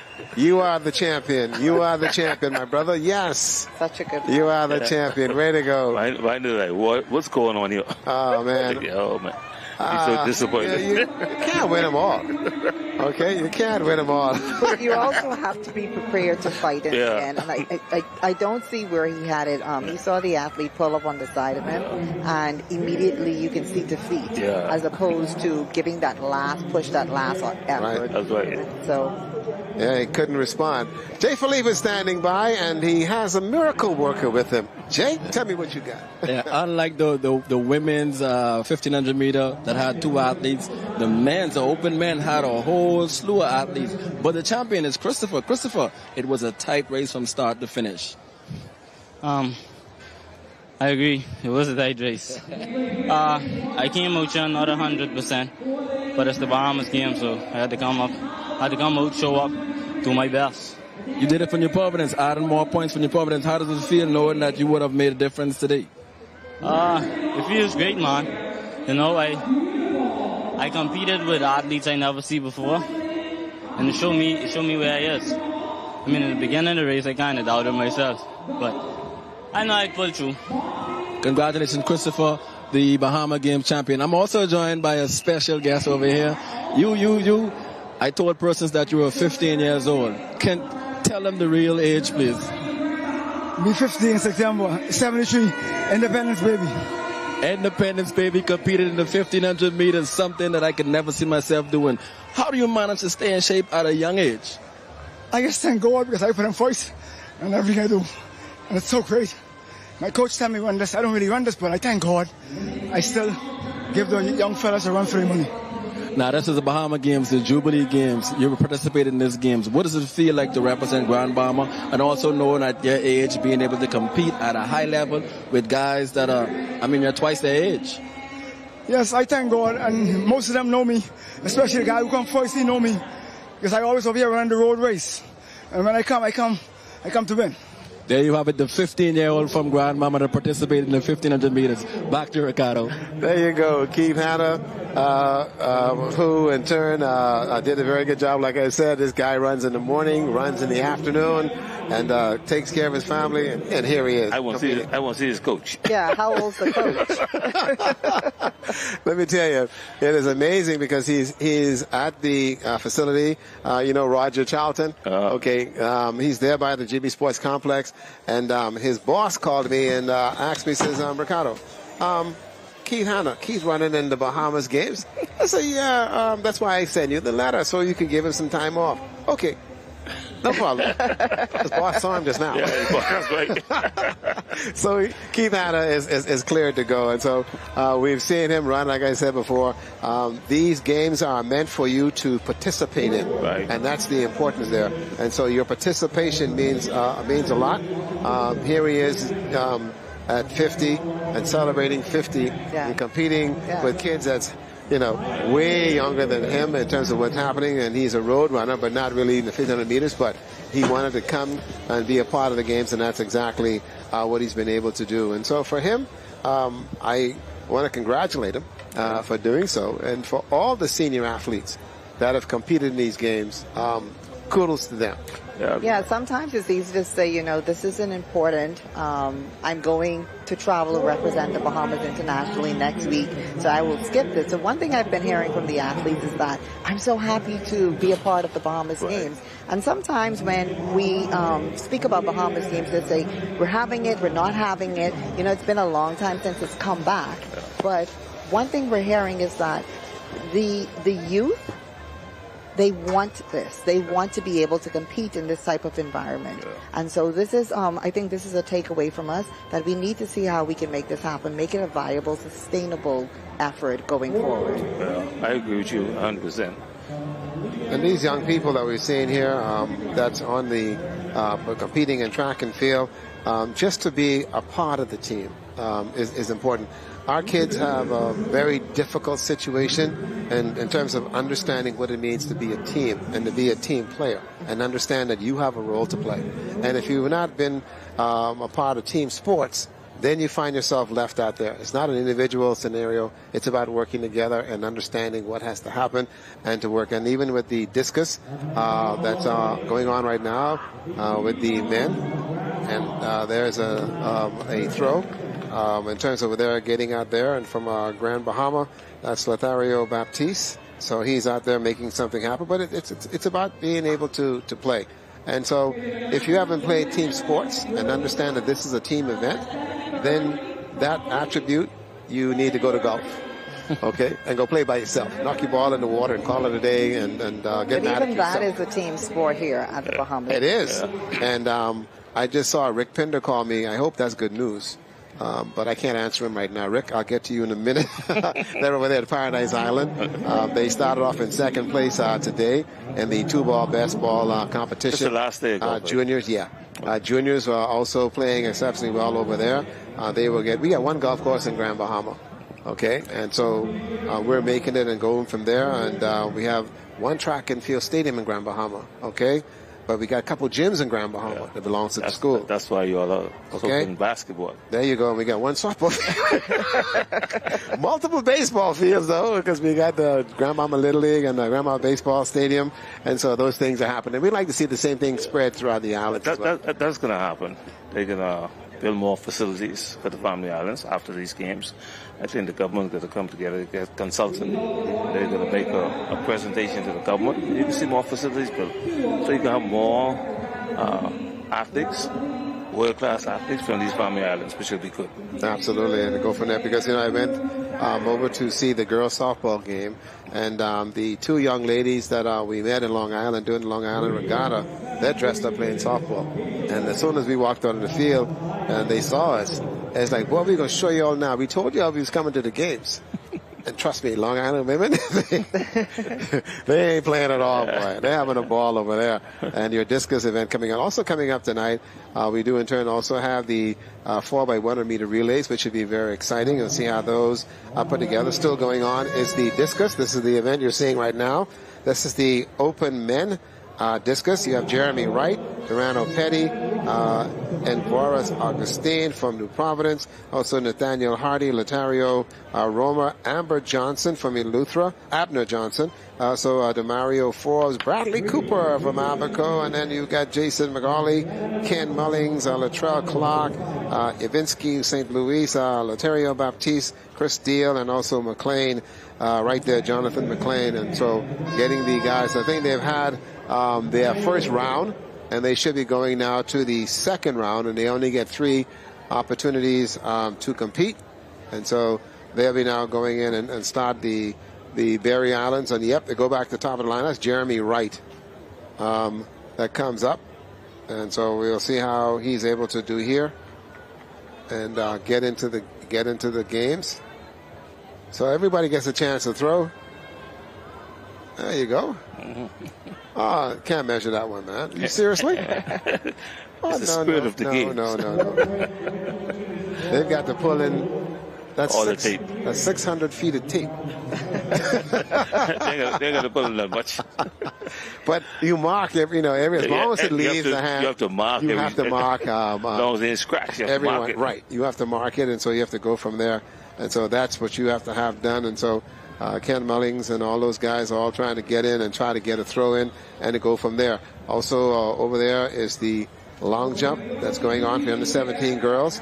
We do have Zion Carey from Exuma, Aaliyah Evans from Andros, Zaire Dean from Columbus Isles, Laquita Hanna from Exuma.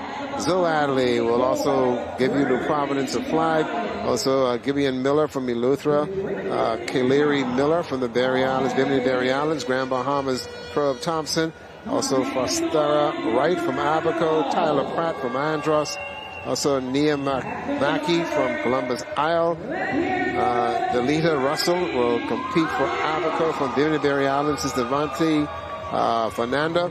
So Grand Bahamas, Sheena Adderley, also New Providence, Isaiah Roll, and also Samaya right there. And so there's the throw, and so you want to mark it all and go from there and see how it works and go from there. We have 3 days of track and field, which will also help us out, and we are very fortunate. And I say that because down there in the back by the airport, Been raining every day. Every day. Uptown, ain't happening. I see that. Okay? And let's keep it that way. Because we don't want to put a damper on the game so far, especially those outdoor sports, because we have right now the softballers, they're also playing outdoors, and here we are with track and field indoors, so we want us to, at least the cloud cover has helped us and cooled us off a bit, and so that has worked out exceptionally well for us here at the Thomas A. Robinson Stadium. Over there at the old stadium, was over there for the Nationals. That was a lot of fun to walk out there and see where it's come from. That's Tonique's baby. My baby was cinders. When it was all cinders in the day, when we used to have those nails that we used to have to use in order to... She would know nothing and then go for that. No. When the service was redone, then Tonique came out and do her do. When we had those nails and then running with those nails and stuff in the day, oddly enough, that's it. Now with this surface, you have to have, prescribe spikes in order for that to happen. That's right. And so you don't want to ever have to go out there and create a problem going. So there's a New Providence thrower. It looks like Everest Austin. I think that's trying to get a good view of the number of the athletes. Let's see what he does here. Looks like he's going to throw this one pretty good. Came out. Yeah. Okay. He has to be a baseball player because his head gone this way and the disc is going the next way, like at the baseball games. The head gone this way and the strike. Can't even see the ball in terms of going there. That just remind me of that in terms of what he just did. So they're into their second round of throws. They'll actually have 3 rounds accordingly. Nathaniel Hardy should be the next thrower to come up, and then we'll be able to hopefully pass on to you the distances for the discus as the instruments being thrown and retrieved by the athletes. And then you have to decide which one of the instruments you want to use for your throw, and to go from there. There's the long jump under 17 girls, also out there competing. 21-18 is the athlete right there, and make sure we get that right for you. It looks as if that's going to be Miss Zion Carey of Exuma. Yep, there she goes, and there's all of our competitors all sitting down and waiting their turn. Oh, she fouled, and so that would not be recorded. And so she will have to come by and try it again and see who our next competitor should be. Now, if I'm correct in terms of the numbers, that should be Zaria Dean. That should be the next thrower. And going out there now, it looks as if it's going to be Leonardo Romer. Abaco. Yeah, see what he can do here.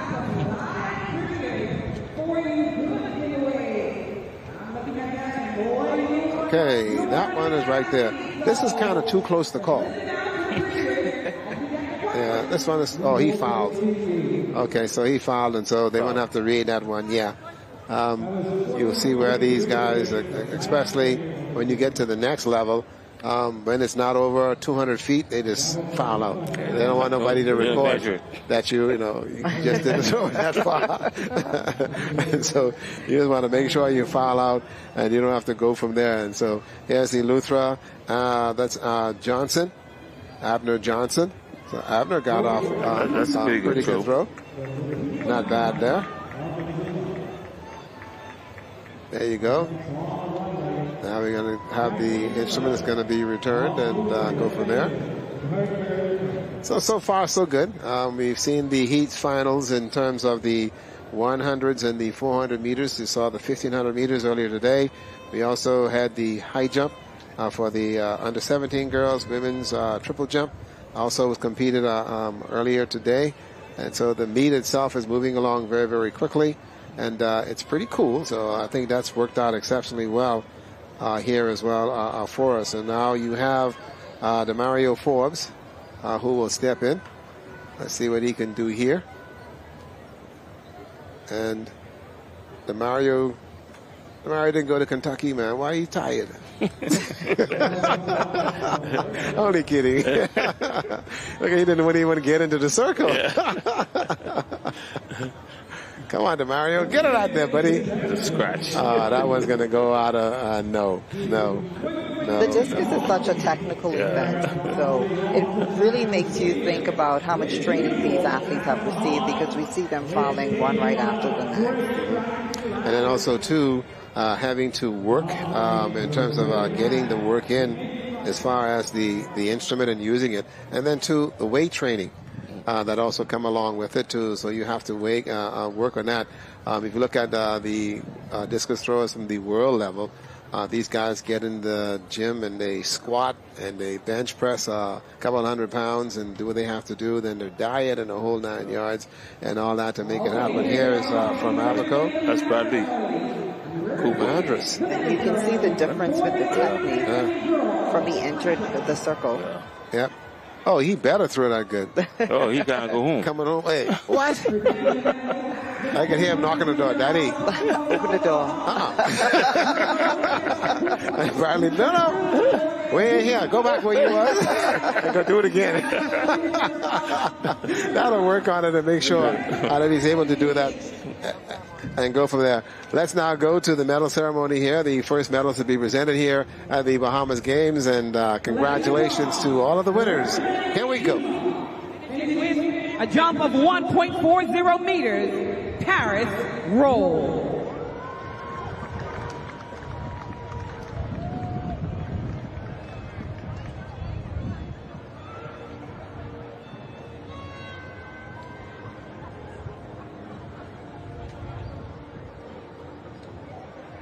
Coming in second, collecting the silver, representing New Providence.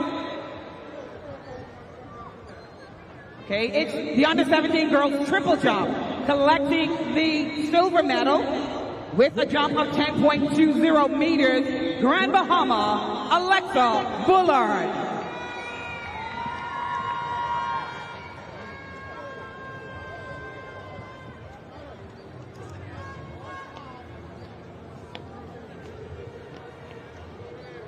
And your gold medal at the 6th edition of the Bahamas Games, the under-17 girls champion in the triple jump, New Providence, Zoe Adley, finishing with a jump of 10.33 meters.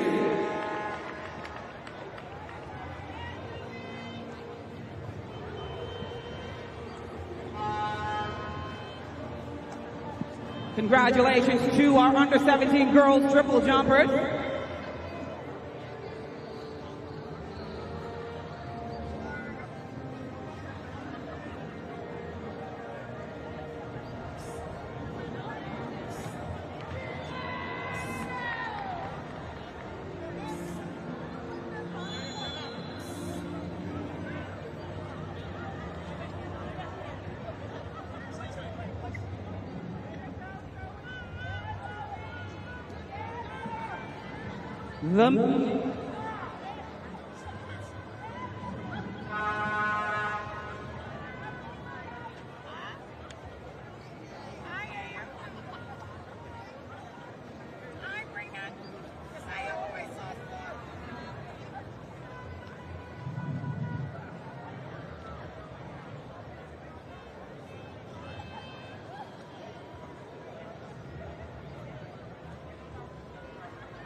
The medal ceremony for the under-17 girls shot put.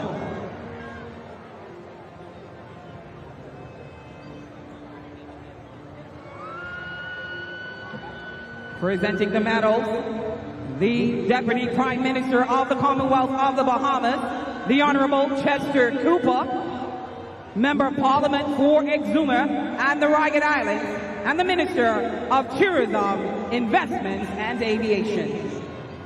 Collecting the bronze medal, representing the Buccaneers of New Providence, Kenise Scavella. She finished with a throw of 10.18 meters.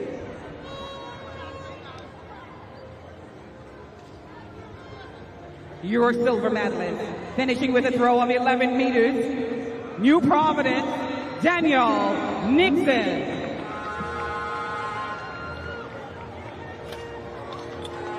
And your gold medalist and champion of the 6th edition of the Bahamas Games, representing Andros Chick Charney, Anthony Pepper George. She finished with a throw of 11.02 meters.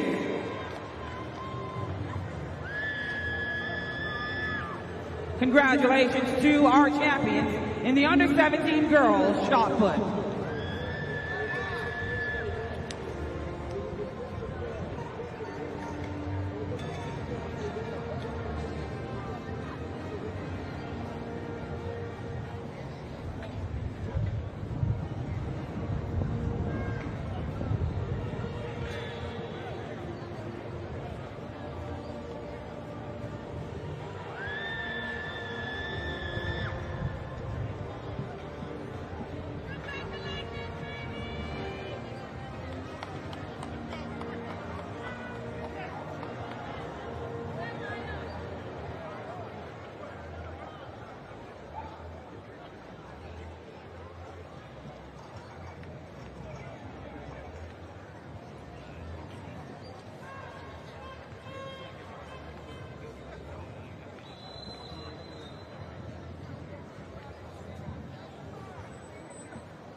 Medal ceremonies for the under-17 boys discus throw.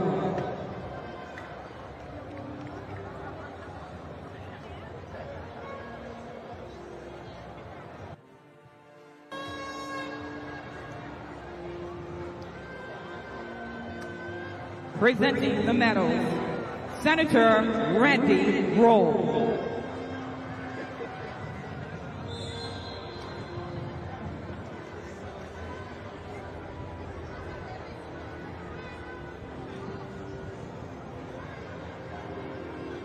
Collecting the silver medal, representing the Chick Charneys of Andros, Silas Riley.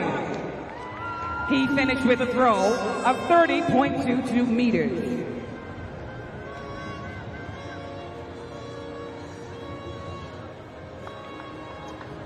He's your champion here at the 6th edition of the Bahamas Games, representing the Buccaneers of New Providence, 30.60 meters. Linwood Brown.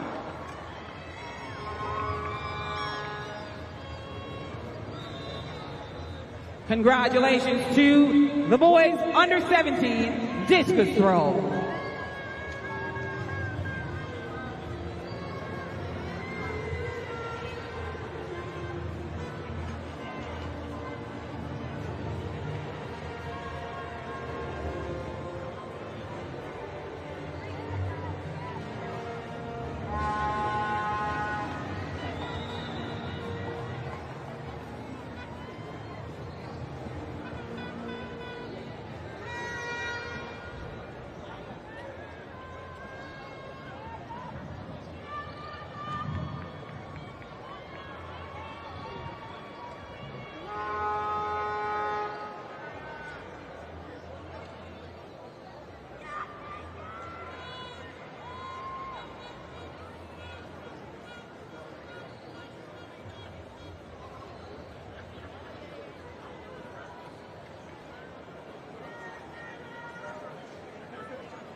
Okay, everybody, as we continue our coverage here of the first day of track and field at the Thomas A. Robinson National Stadium, the award ceremony is going on, medals being presented, and now we also have on the track coming up the under-17 girls 4x100-meter relays. This is also a time final event.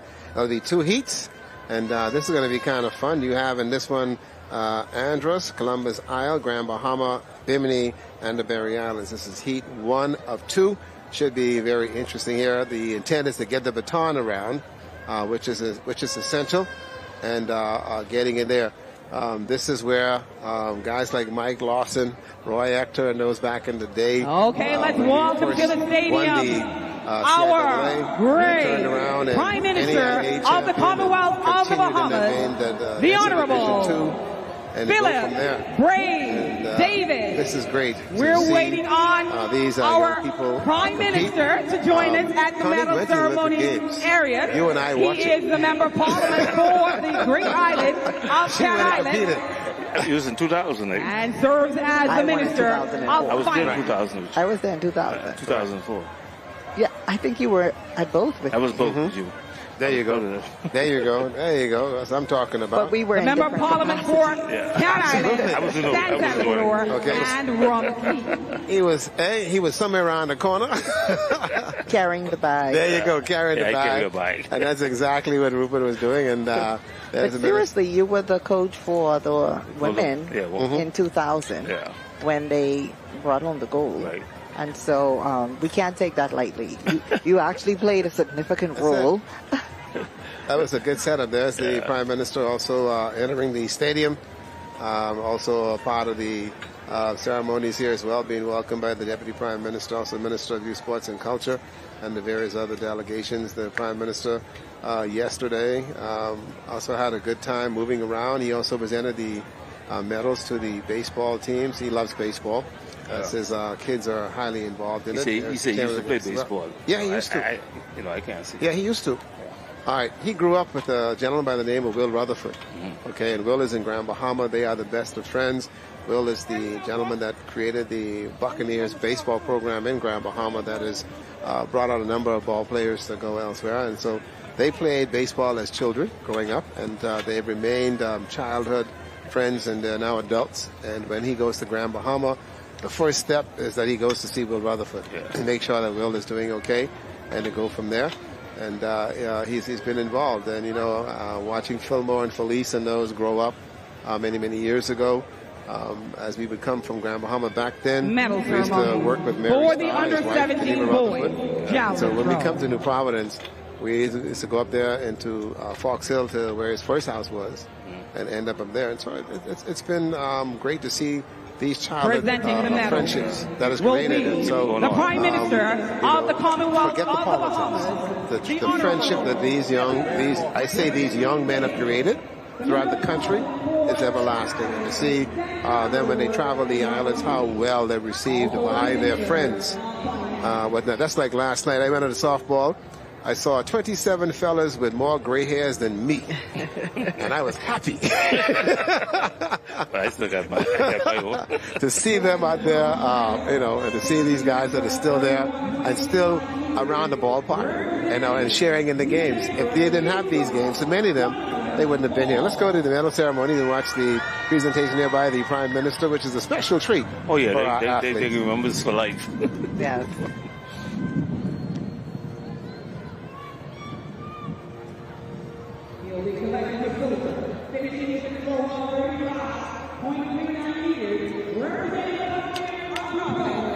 Ashton Moxie.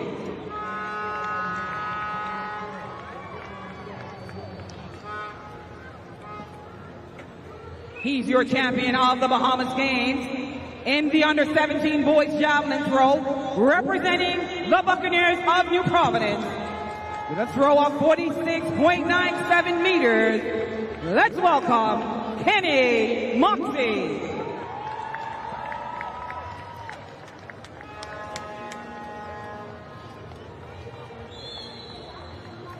Congratulations to all of our under-17 boys javelin throwers here at the 6th edition of the Bahamas Games.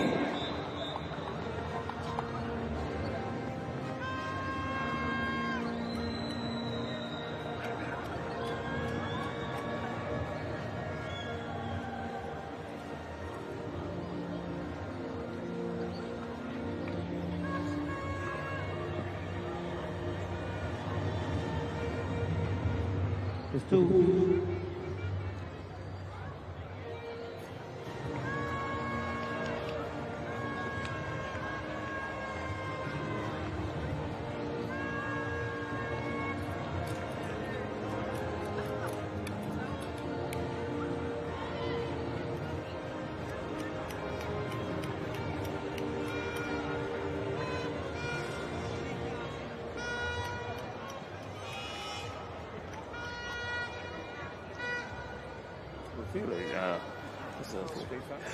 Here we go. We now go to the under 17 4 by 100 meter relays, and what they've done, I think they've combined them, Rupert?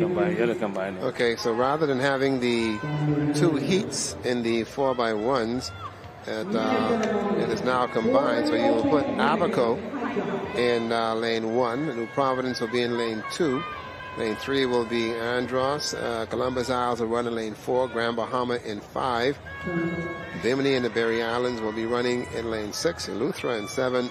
And Exuma will be there in lane 8. So rather than going through having 2 heats and you have enough teams, so just put them in 1 and call it a day, and we'll see how it goes from there. So let's now go to the high jump for the girls and under 17. Let's go and see the awards here. So these young people are receiving their awards from the Prime Minister, the Honorable Philip Davis. Lane 8, on your mark.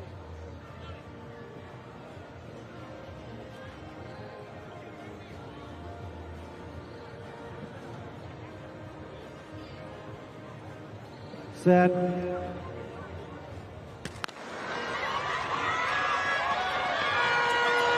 All right, ladies and gentlemen, this is section 1 of the under 17 girls 4 by 100 meter relay. Abaco, Providence, Andres, Columbus Isles, Grand Bahama, Bimini, Eleuthera, and Exuma. And look at New Providence. And running. There's a handoff there as well. No one's anywhere near New Providence in the women and the under 17 girls 4 by 1s. And here's the final exchange. They get it in the zone. There you go. And all New Providence bringing it home here for gold in the 4 by 1s and the celebration. Grand Bahama 2 and 3 is Andros. That's a long time raising up your hand. Oh, yeah. Oh, yeah. That's how you do it. Celebrate. You didn't watch the 4 by 1s then? You didn't watch the 4 by 1s then? Yeah. Okay, you was there in Sydney, okay, when the girls won the 4 by 1. Yeah. Okay? All of our girls, let's sit down and say, thank you, Jesus. This crew, they're celebrating and high-fiving and waving to the crowd and all the family and everybody there and making it happen. And so what you have now is the ceremonies and the 17 awards now being done by the Prime Minister. There you go. Got your medal. Thank you and congratulations accordingly. She ain't gonna wash your hand. There you go. Good job, girl.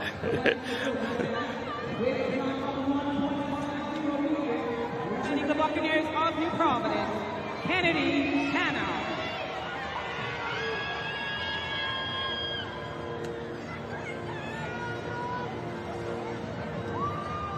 Okay, the Prime Minister also representing the Chick Charlies of Andros, finishing with a jump of 1.55 meters. Let's hear it for Hyla Pratt.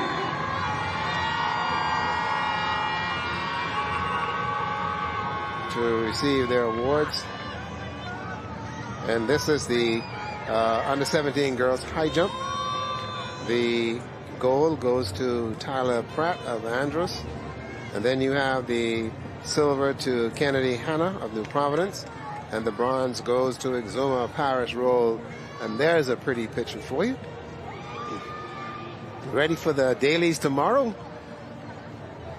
And everybody And Andres is going to get the newspaper and cut it out and put it up all on the wall. So when you... She's going to get some nice crops. Yeah, but as soon as you get to the food store, everything up on the wall and be kept. And one thing that the folks in the islands do, as my mother once did as well, is once you get those newspapers, you cut those clippings, and they hold them. Okay? Because when we celebrated the Carifta games, and they asked me, "You have any pictures?" So listen, my mother got them all here in the book. So that's something that a parent does when it comes to their children. Unfortunately for us in Grand Bahama, we have no newspapers like that anymore, whereas they would use the Freeport News, but now we have some of these small entities trying to come back, and hopefully that will work. But those pictures, they speak a story, and it's a life, it's a lifetime. Again, the medal ceremony, the Sports Minister will do this one for us. And the Honorable Mario Boleg. Finishing with a jump of 1.50 meters. Mario Boleg also. Kyle Gray. Trying to go there, Tyler Gray.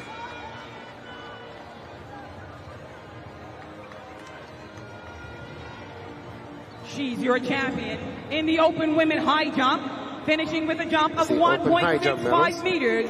Representing New Providence, Coy Adderley. Yep. Coy Adderley and also Kelly Gray from Grand Bahama. Those are the only two competitors we to had. our competitors a minute in ago, the open women high gold, which in turn she won. Congratulations, 1.65, and the silver 1.50. Congratulations to our high jump winners in the 6th edition of the Bahamas Games. And I tell you, to have the sports minister present those to you, and then they'll keep those medals and put them on the shelf with all the others that you have. Now we have the boys 4x1s, and mind you, here now we have 2 heats of this. There are 6 teams. We have Abaco in lane 2. Exuma in lane 2. Abaco is in lane 3. In lane 4 will be Bimini and the Berry Islands. Lane 5 is Mycal, and then lane 6 is Long Island. And so they're not going to combine them here, but they will in turn make that choice. We don't know. We're going to find out in a minute. So those are the athletes, and they also have the exchange zones for Exuma. You have Moxie, Romer, Roll, that's Quinton and Alden.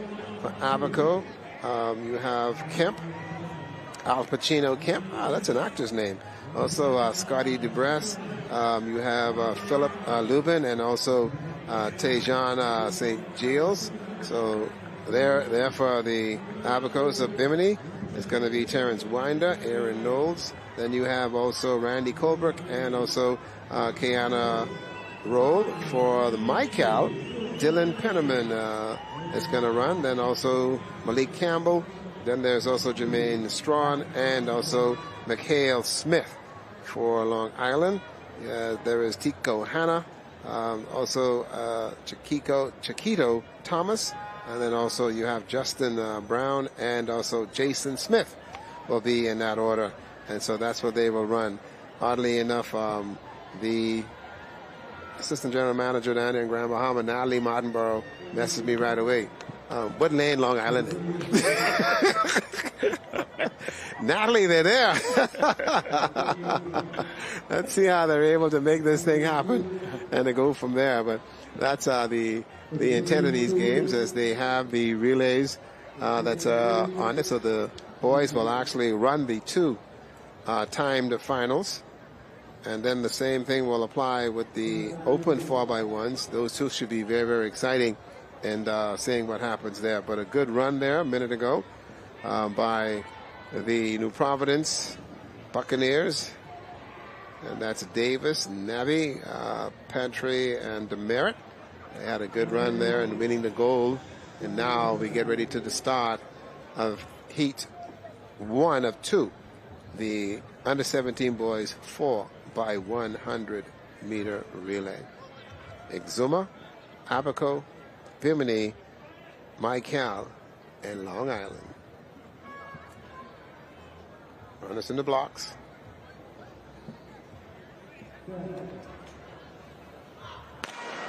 And they're off. Let's see what the first exchange looks like as they now come into view. There's the exchange. Who gets it first? Out there, Long Island gets it and is moving very, very quickly. Also looking very, very good.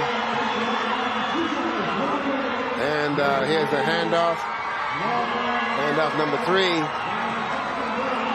Trying to figure out where the rest of the team is. Oh boy, that's a bad exchange. Wrong hand. That's it. And then here comes down the middle, making something happen. He's going to catch him. Yes, and he got him at the tape. Abaco at the tape. They get in there, and Mike Cal finishes. And there's Abaco, and a good run as well for Long Island. Long Island had the lead, and then the bad baton exchange, and nothing there. And, oh, they gave it to Long Island. 46-07. Yeah, very good comeback. So they gave it to Long Island. Such a fumble at the top of the home stretch. Oh, so they gave it to Long Island in that one, and so they would have had even a better time. There it is. Yeah, he's able to. He's able to get across and hold on and hold on a minute. Boy, I tell you. So he dodged a bullet.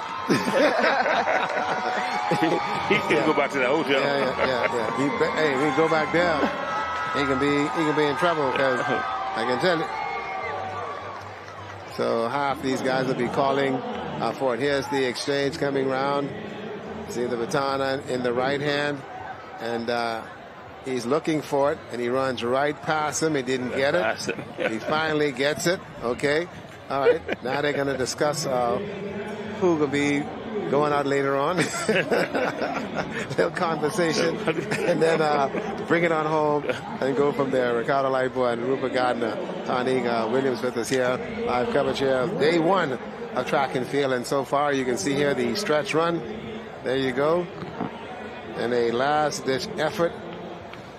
Boy, that's a pretty good one there for Jason Smith to hold off. And boy, that flight back to Long Island is going to be a long one. Oh, flight. You was going to hear some things you didn't want to hear, young man, but you were able to hold on and be able to get in there. And yeah, you won your heat. Now you'll have to wait and see what happens in heat number 2.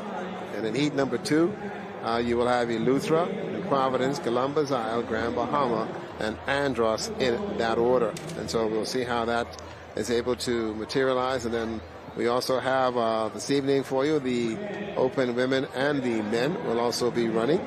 But so far, day 1, got up to an interesting start in terms of the track and field competition. Your take at this junction? Yeah, like I said, it seemed to start a little bit slow this morning.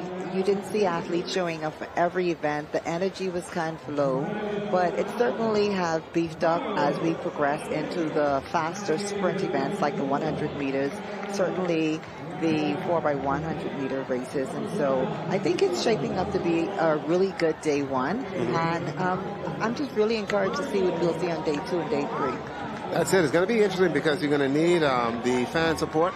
And we will start again tomorrow in the afternoon hour.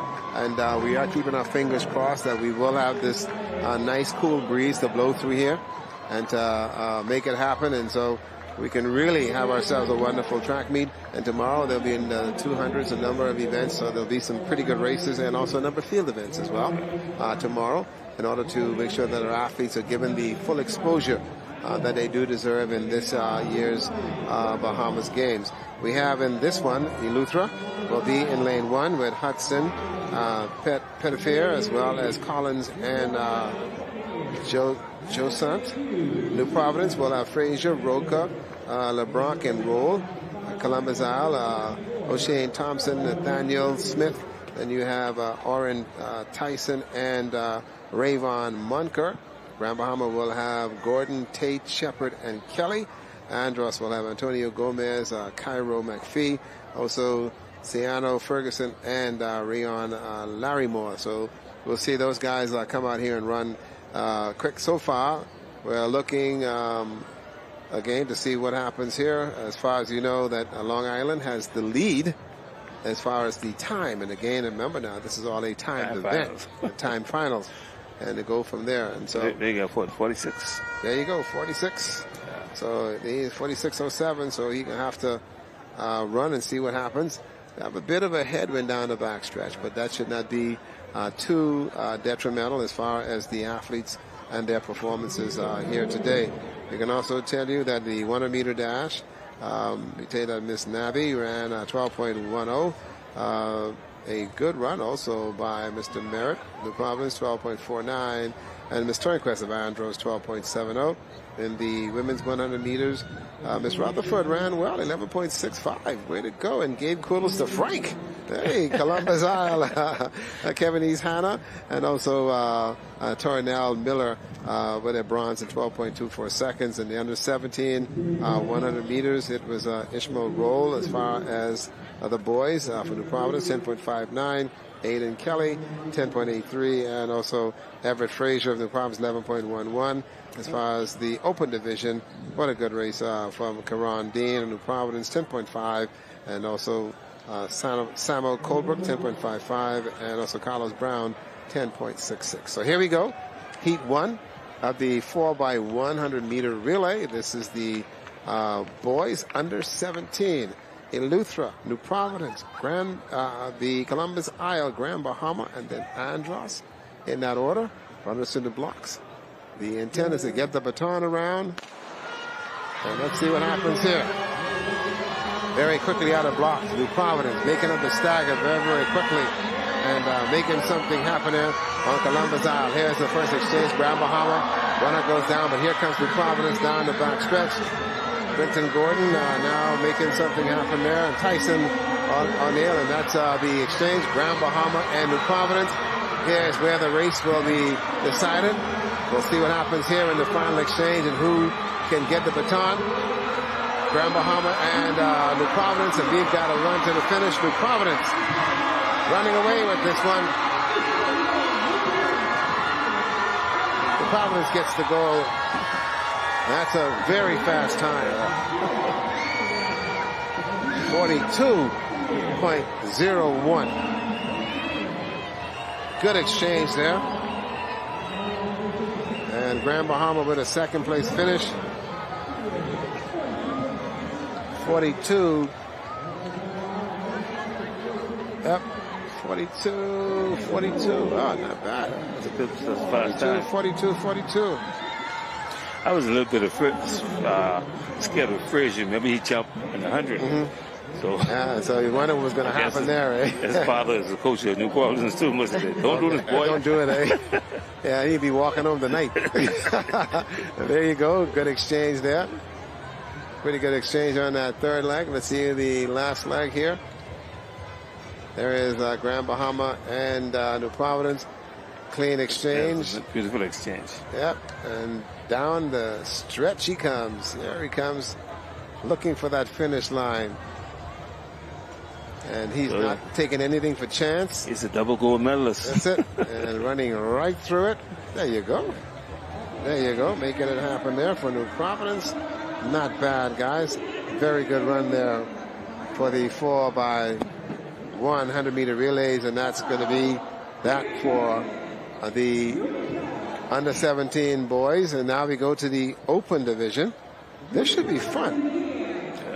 These are the ladies now. We have Long Island, Eleuthera, Grand Bahama, and Columbus Isles. Those are the four. And this heat again is a time final, so the times become essential. Relays are very, very important. 4x1s, we've seen the best of the best in more ways than one. We've seen many athletes cry, walk away from the sport, take their shoes, throw in the garbage, take off their shirt, throw it away, because again, it's a team concept, and having to get the baton around hand to hand to hand, incredible, and how you were able to do it. Remarkably, this takes work. All right, and Rupert, you've been the relays coach. You know the kind of work it takes to put together a relay team. Plenty work to put the team together. First of all, you got to find who can run the first leg, who can run the second, who can start good. I mean, such a technical event. It looks easy when they do it, but it's hard when you're putting it together. And then behind the scene, you got attitudes. Yeah. Oh, you got different I don't want to run this leg. I don't want to run that. And then you got to turn around and mend those attitudes in order to make it happen for you, right? Yeah. It's a lot of work being in charge of relays and working it, and the same thing applies even with the 4x4 and trying to put that together and to go from there. I tell you, I'll never forget the Australia girls goals. At the same time, the Bahamas Softball Federation was having the round robin tournament in Grand Bahama, and everyone stopped playing softball and turned on the TV. And was dancing all over the place. We forget we had to finish to play the game. And nobody watched no more game after that. That was it. We ain't fooling with that no more. And so that was fun. And then also there in Jamaica when the Knights won the 4x4, which was a special moment in that one as well. Because down there in Jamaica, they was doing me right in. Bahamas ain't been nothing yet. Man, we was getting do right in. But once we got the 4x4, all right, it was like, you know, Joel is the Diamondback Rattler, right? Yeah. Okay. I had the Diamondback chest. That's how big I was on set. Because to see our Knights win the goal over there in London was absolutely fantastic.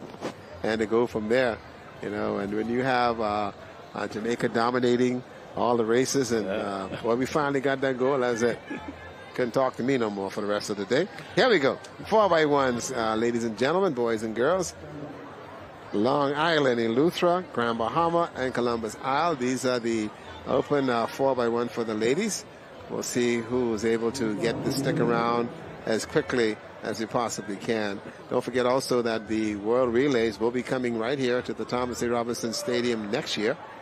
In the month of May, and that'll kick off the season next year. Should be absolutely fantastic.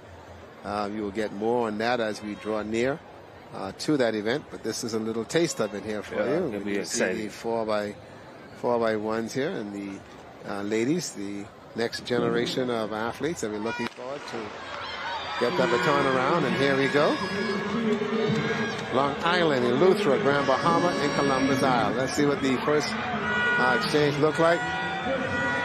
Right on time, Columbus Isle and Grand Bahama with the baton exchange. Columbus Isle is out and running, looking very, very good. Oh, and little collision there. But Columbus Isle with a clean exchange. Grand Bahama, yeah, right there in the middle of the track now, trying to come around, but Columbus Isle out there. Let's see what the final exchange looks like. And here we go. We've got ourselves a race. Grand Bahama and Columbus Isles. And Grand Bahama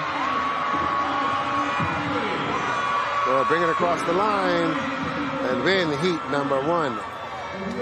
Relays will always be exciting. Absolutely. Absolutely. I think that's 46. It's like 46 for Grand Bahama. And there's one more heat to come. So we'll see how that works out there. This track, as you would have heard, and there's a replay of the race. Miriam Byfield, Janaea Pinder, Shamaya Roll, and Shatalia Dorset for Grand Bahama. Columbus Isle, Brianna Pratt, Kernice Hanna, Kepta Storr, and Jasmine Mackey. And here comes the final exchange here. There it is. Good exchange by both Columbus Isles and also Grand Bahama. And Grand Bahama will get the gold and the silver to Columbus Isle. I counting out New Providence in the second heat. I'm a start of war. No, we're not going to do that, ladies and can't do gentlemen. that. No. We have one more of Heat 2 to come. And Heat 2 is going to feature Exuma, Abaco, Bimini, Andros, and then New Providence. So it'll be lanes 2, Exuma, lane 3, Abaco, lane 4, Bimini to Berry Islands. Andros will run out of lane 5, and in lane 6 is going to be New Providence. Another very, very exciting race here in the open 4x100 meter relay. And so we'll get a chance to see how these athletes are able to run and to make it happen. And so we have seen, for the most part, a very entertaining track and field meet. Seeing how they've been able to get this to come off as they've done. And it's really great to be here in the National Stadium. I want to thank the folks that fixed the lights in this place, because we saw from the Nationals we had the Carifta, and the lights were kind of in need of some repairs. We saw the lifts and changing all the bulbs and everything else in light of the stadium, and to go from there. All we need now is to put a dome over this thing. Yeah.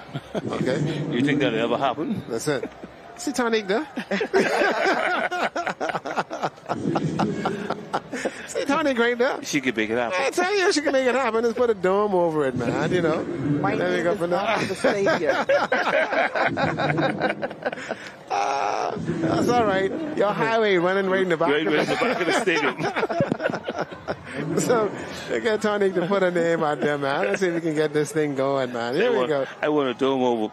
My name is this. I need it. Yeah, put a name on the dome, man. There we go. Exuma, Abaco, Bimini Berry Islands, and Andros, New Providence in the outside lane. This is Heat 2 of the Open Women 4x100 meter relay.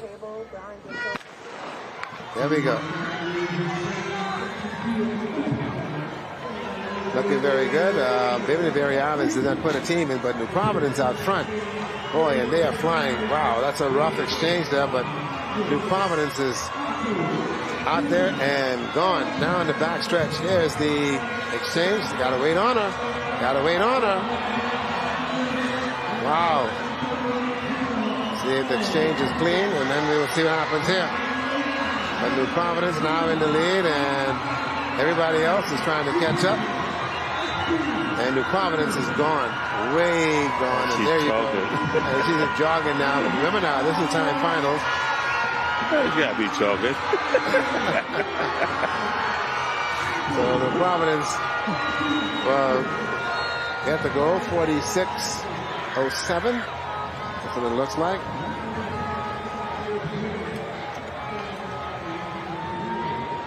Okay, so a fun run for them, and they have them right there. And so the Providence won its heat, and Grand Bahama won the first heat, and they'll compile the times and determine exactly how it went. And here we go.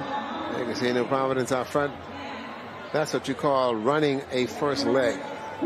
Second leg down the back stretch. There you go. And giving it all, and what lift down the back stretch. You got to be a special breed to do that. There you go, and no flags. Okay. So it's as far as we're concerned, that one was clean. There we go. The Providence final leg. There they go. Oh, she jogged for the. And okay, somebody didn't give her the memo. She didn't get the memo. I don't think she get it. Yeah, okay. She didn't get the memo.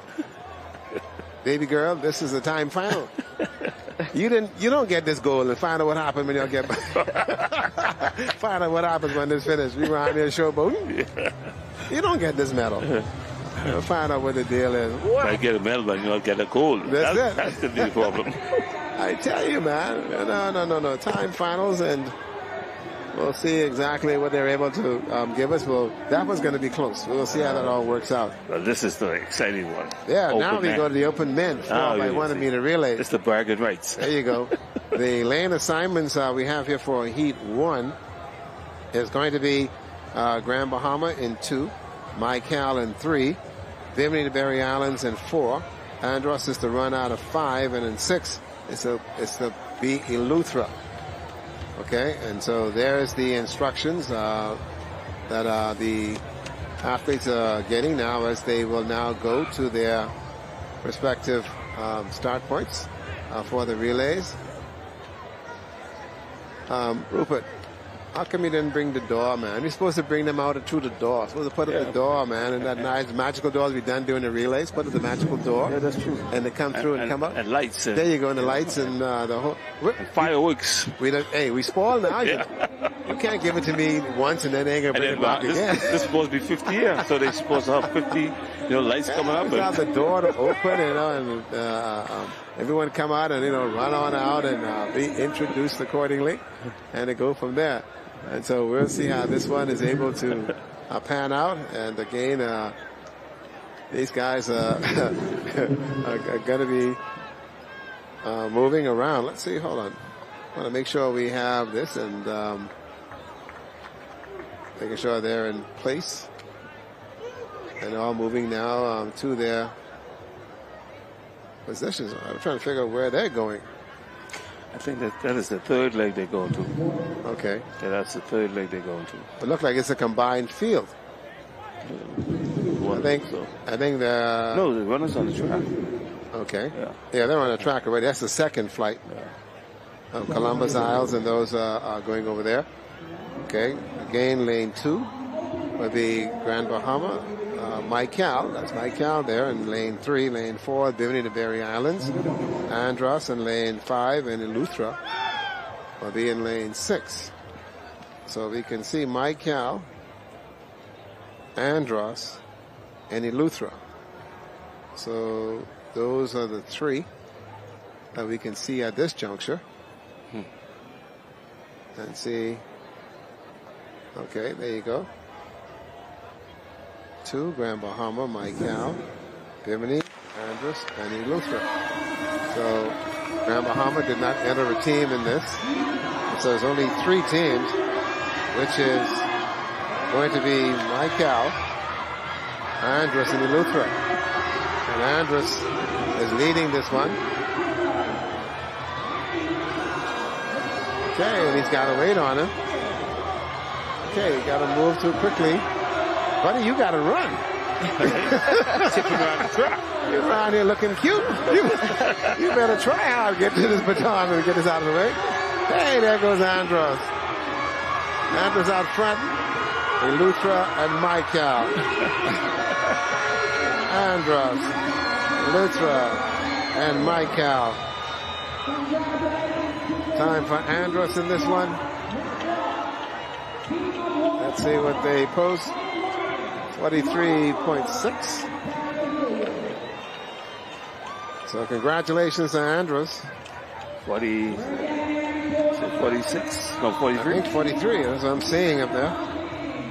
43.6, 44.5, and 46. Well, I think that's all because the third runner from Andros forget that he need to run. Yeah. So that the young lady from New Providence. There you go. She didn't get the memo. No. She didn't get the memo that she needed to run, and so nothing happening there. Now we get ready for the second heat and see the runners now getting to the blocks. In the second heat will be Columbus Isle. Exuma will be in lane 3. New Providence will be in lane 4. Abaco in 5. And then Long Island out there in lane 6. This is going to be a very, very this is going to be pretty fast. good race. Is going to be fast. Let's see how they work out. So Columbus Isle, Exuma, New Providence, Abaco, and that's what we're looking for. Yeah, 40 points. Yes, we're looking for that to happen here in this one, and get the baton around ASAP, and to make that happen. We'll see how it goes. Absolutely fantastic. These young men realize that this is your showcase. All right. So we get folks in the stands to cheer you on and make you feel as if you're a champion. Just make sure you finish. Don't jog. That's it. Don't jog. Don't drop the baton. And don't run out the zone. That's it.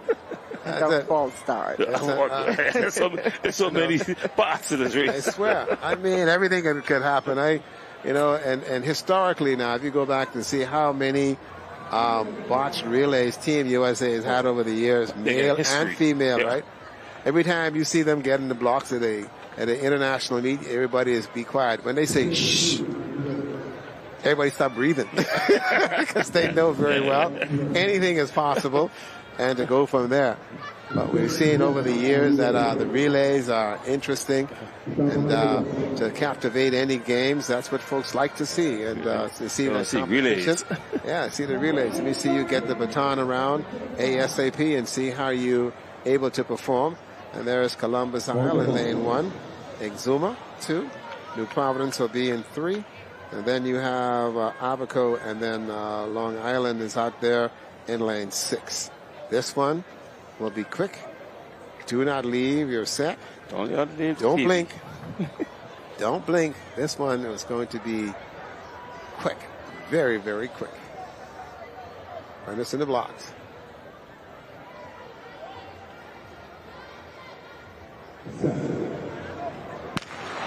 They're off. Let's see how they go. And let's see who makes up the staggers.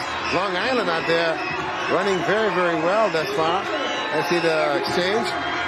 There you go. Exchange there. New Providence with a exchange situation. But look on the inside. Looking very good is Exuma. Here's the exchange in third leg. A bad exchange there with New Providence, but they still have the lead. And also on the inside, Columbus Isle making a run here. Columbus Isle looking very, very good. Columbus Isles with the exchange. Columbus Isles out and running, but here comes New Providence. Columbus Isle, New Providence.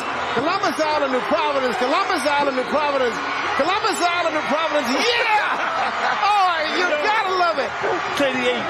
You gotta love it. 38-3. You gotta love it. Matter of fact, if they run if the time is right, that will qualify them for World Championship. But they have to run with countries. Holy cow! What a race! What a race! What a way! What they give them? No, it's 40.84. 40.8. I said 40 point. Tremendous run. 40.84. What a tremendous run there by Columbus Isle. You can see outside you see the Prime Minister Long Island. Yeah. Somebody got some promises somewhere. Boy, there you go. Look at that run on the inside. That was a beautiful exchange by Columbus Isle. There's a good one there by Columbus Isle. Bad exchange by New Providence. And then watch this one here as they get ready to go. Bad exchange again. And Columbus Isles. And this is where who wants it more will actually try to fend this one out and to go from there. And yes, what a ride. That's bragging. This is a bragging race. This is 4x1. This is a bragging race. That's it. I saw bad exchanges. I saw a person slowing down, going into the next runner. I saw people leaving early. Everyone's just so anxious. I think there's been a lot of trash talking. That's what happened. In the back prior to coming onto the track. And so that was really exciting.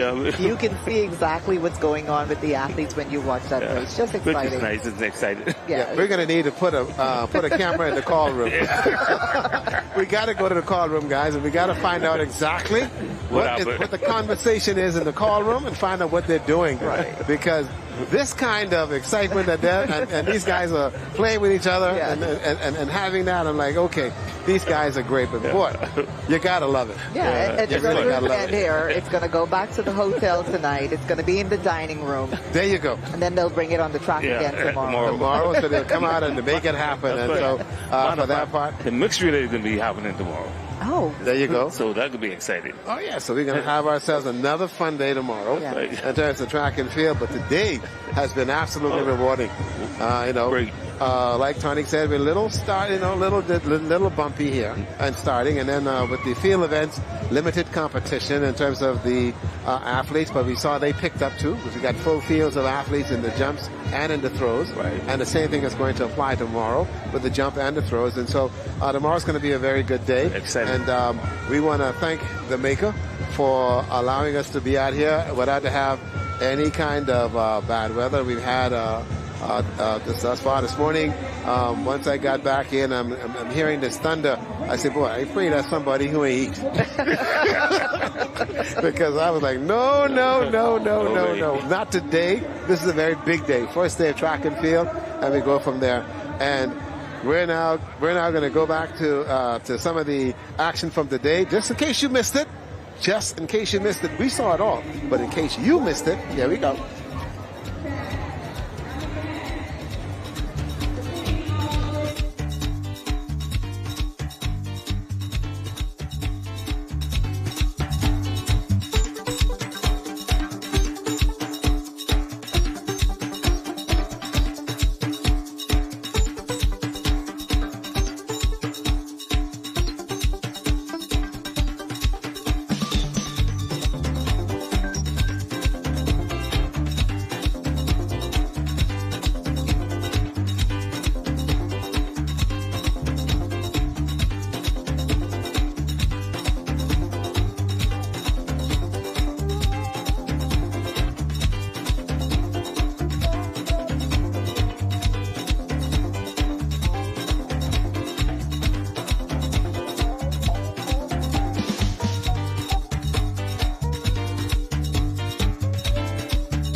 There you go. That's the kind of camaraderie that this kind of competition brings. That's why they call this the Bahamas game. When you can get together like that Bahamas. and really have yourself a wonderful time. Yeah. And they'll be able to share this moment in history, and they'll go back and watch it on YouTube. Yeah. And they'll sit there and say, boy, hey, you see this? Okay. And you'll go from there. And I want to thank you guys. Thank you, Rupert, for being with me this evening. And thank you very much, Tonique.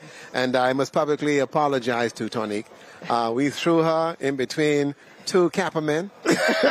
But being an AKA, she didn't know she was set up, but we had to set her up and make sure. But now she's comfortable with the Kappa men. And so thank you, darling. And indeed a pleasure. The memories that you've given us have been fantastic. And thank you for sitting with us this afternoon. And it's cooled out now. See? You got your wish. Yeah, it's much better. There you go. Well, folks, we're done here at the Thomas A. Robinson Stadium. We've had ourselves a wonderful evening of track and field. Tomorrow we'll be back here at the same time at 5 o'clock, and make sure you guys stay with us. We got you for track and field. Back to you guys in the studio. So long from the Thomas A. Tonique is going to make a bid to get a dome for this thing. And then we're going to have air conditioning. We're out of here, everybody.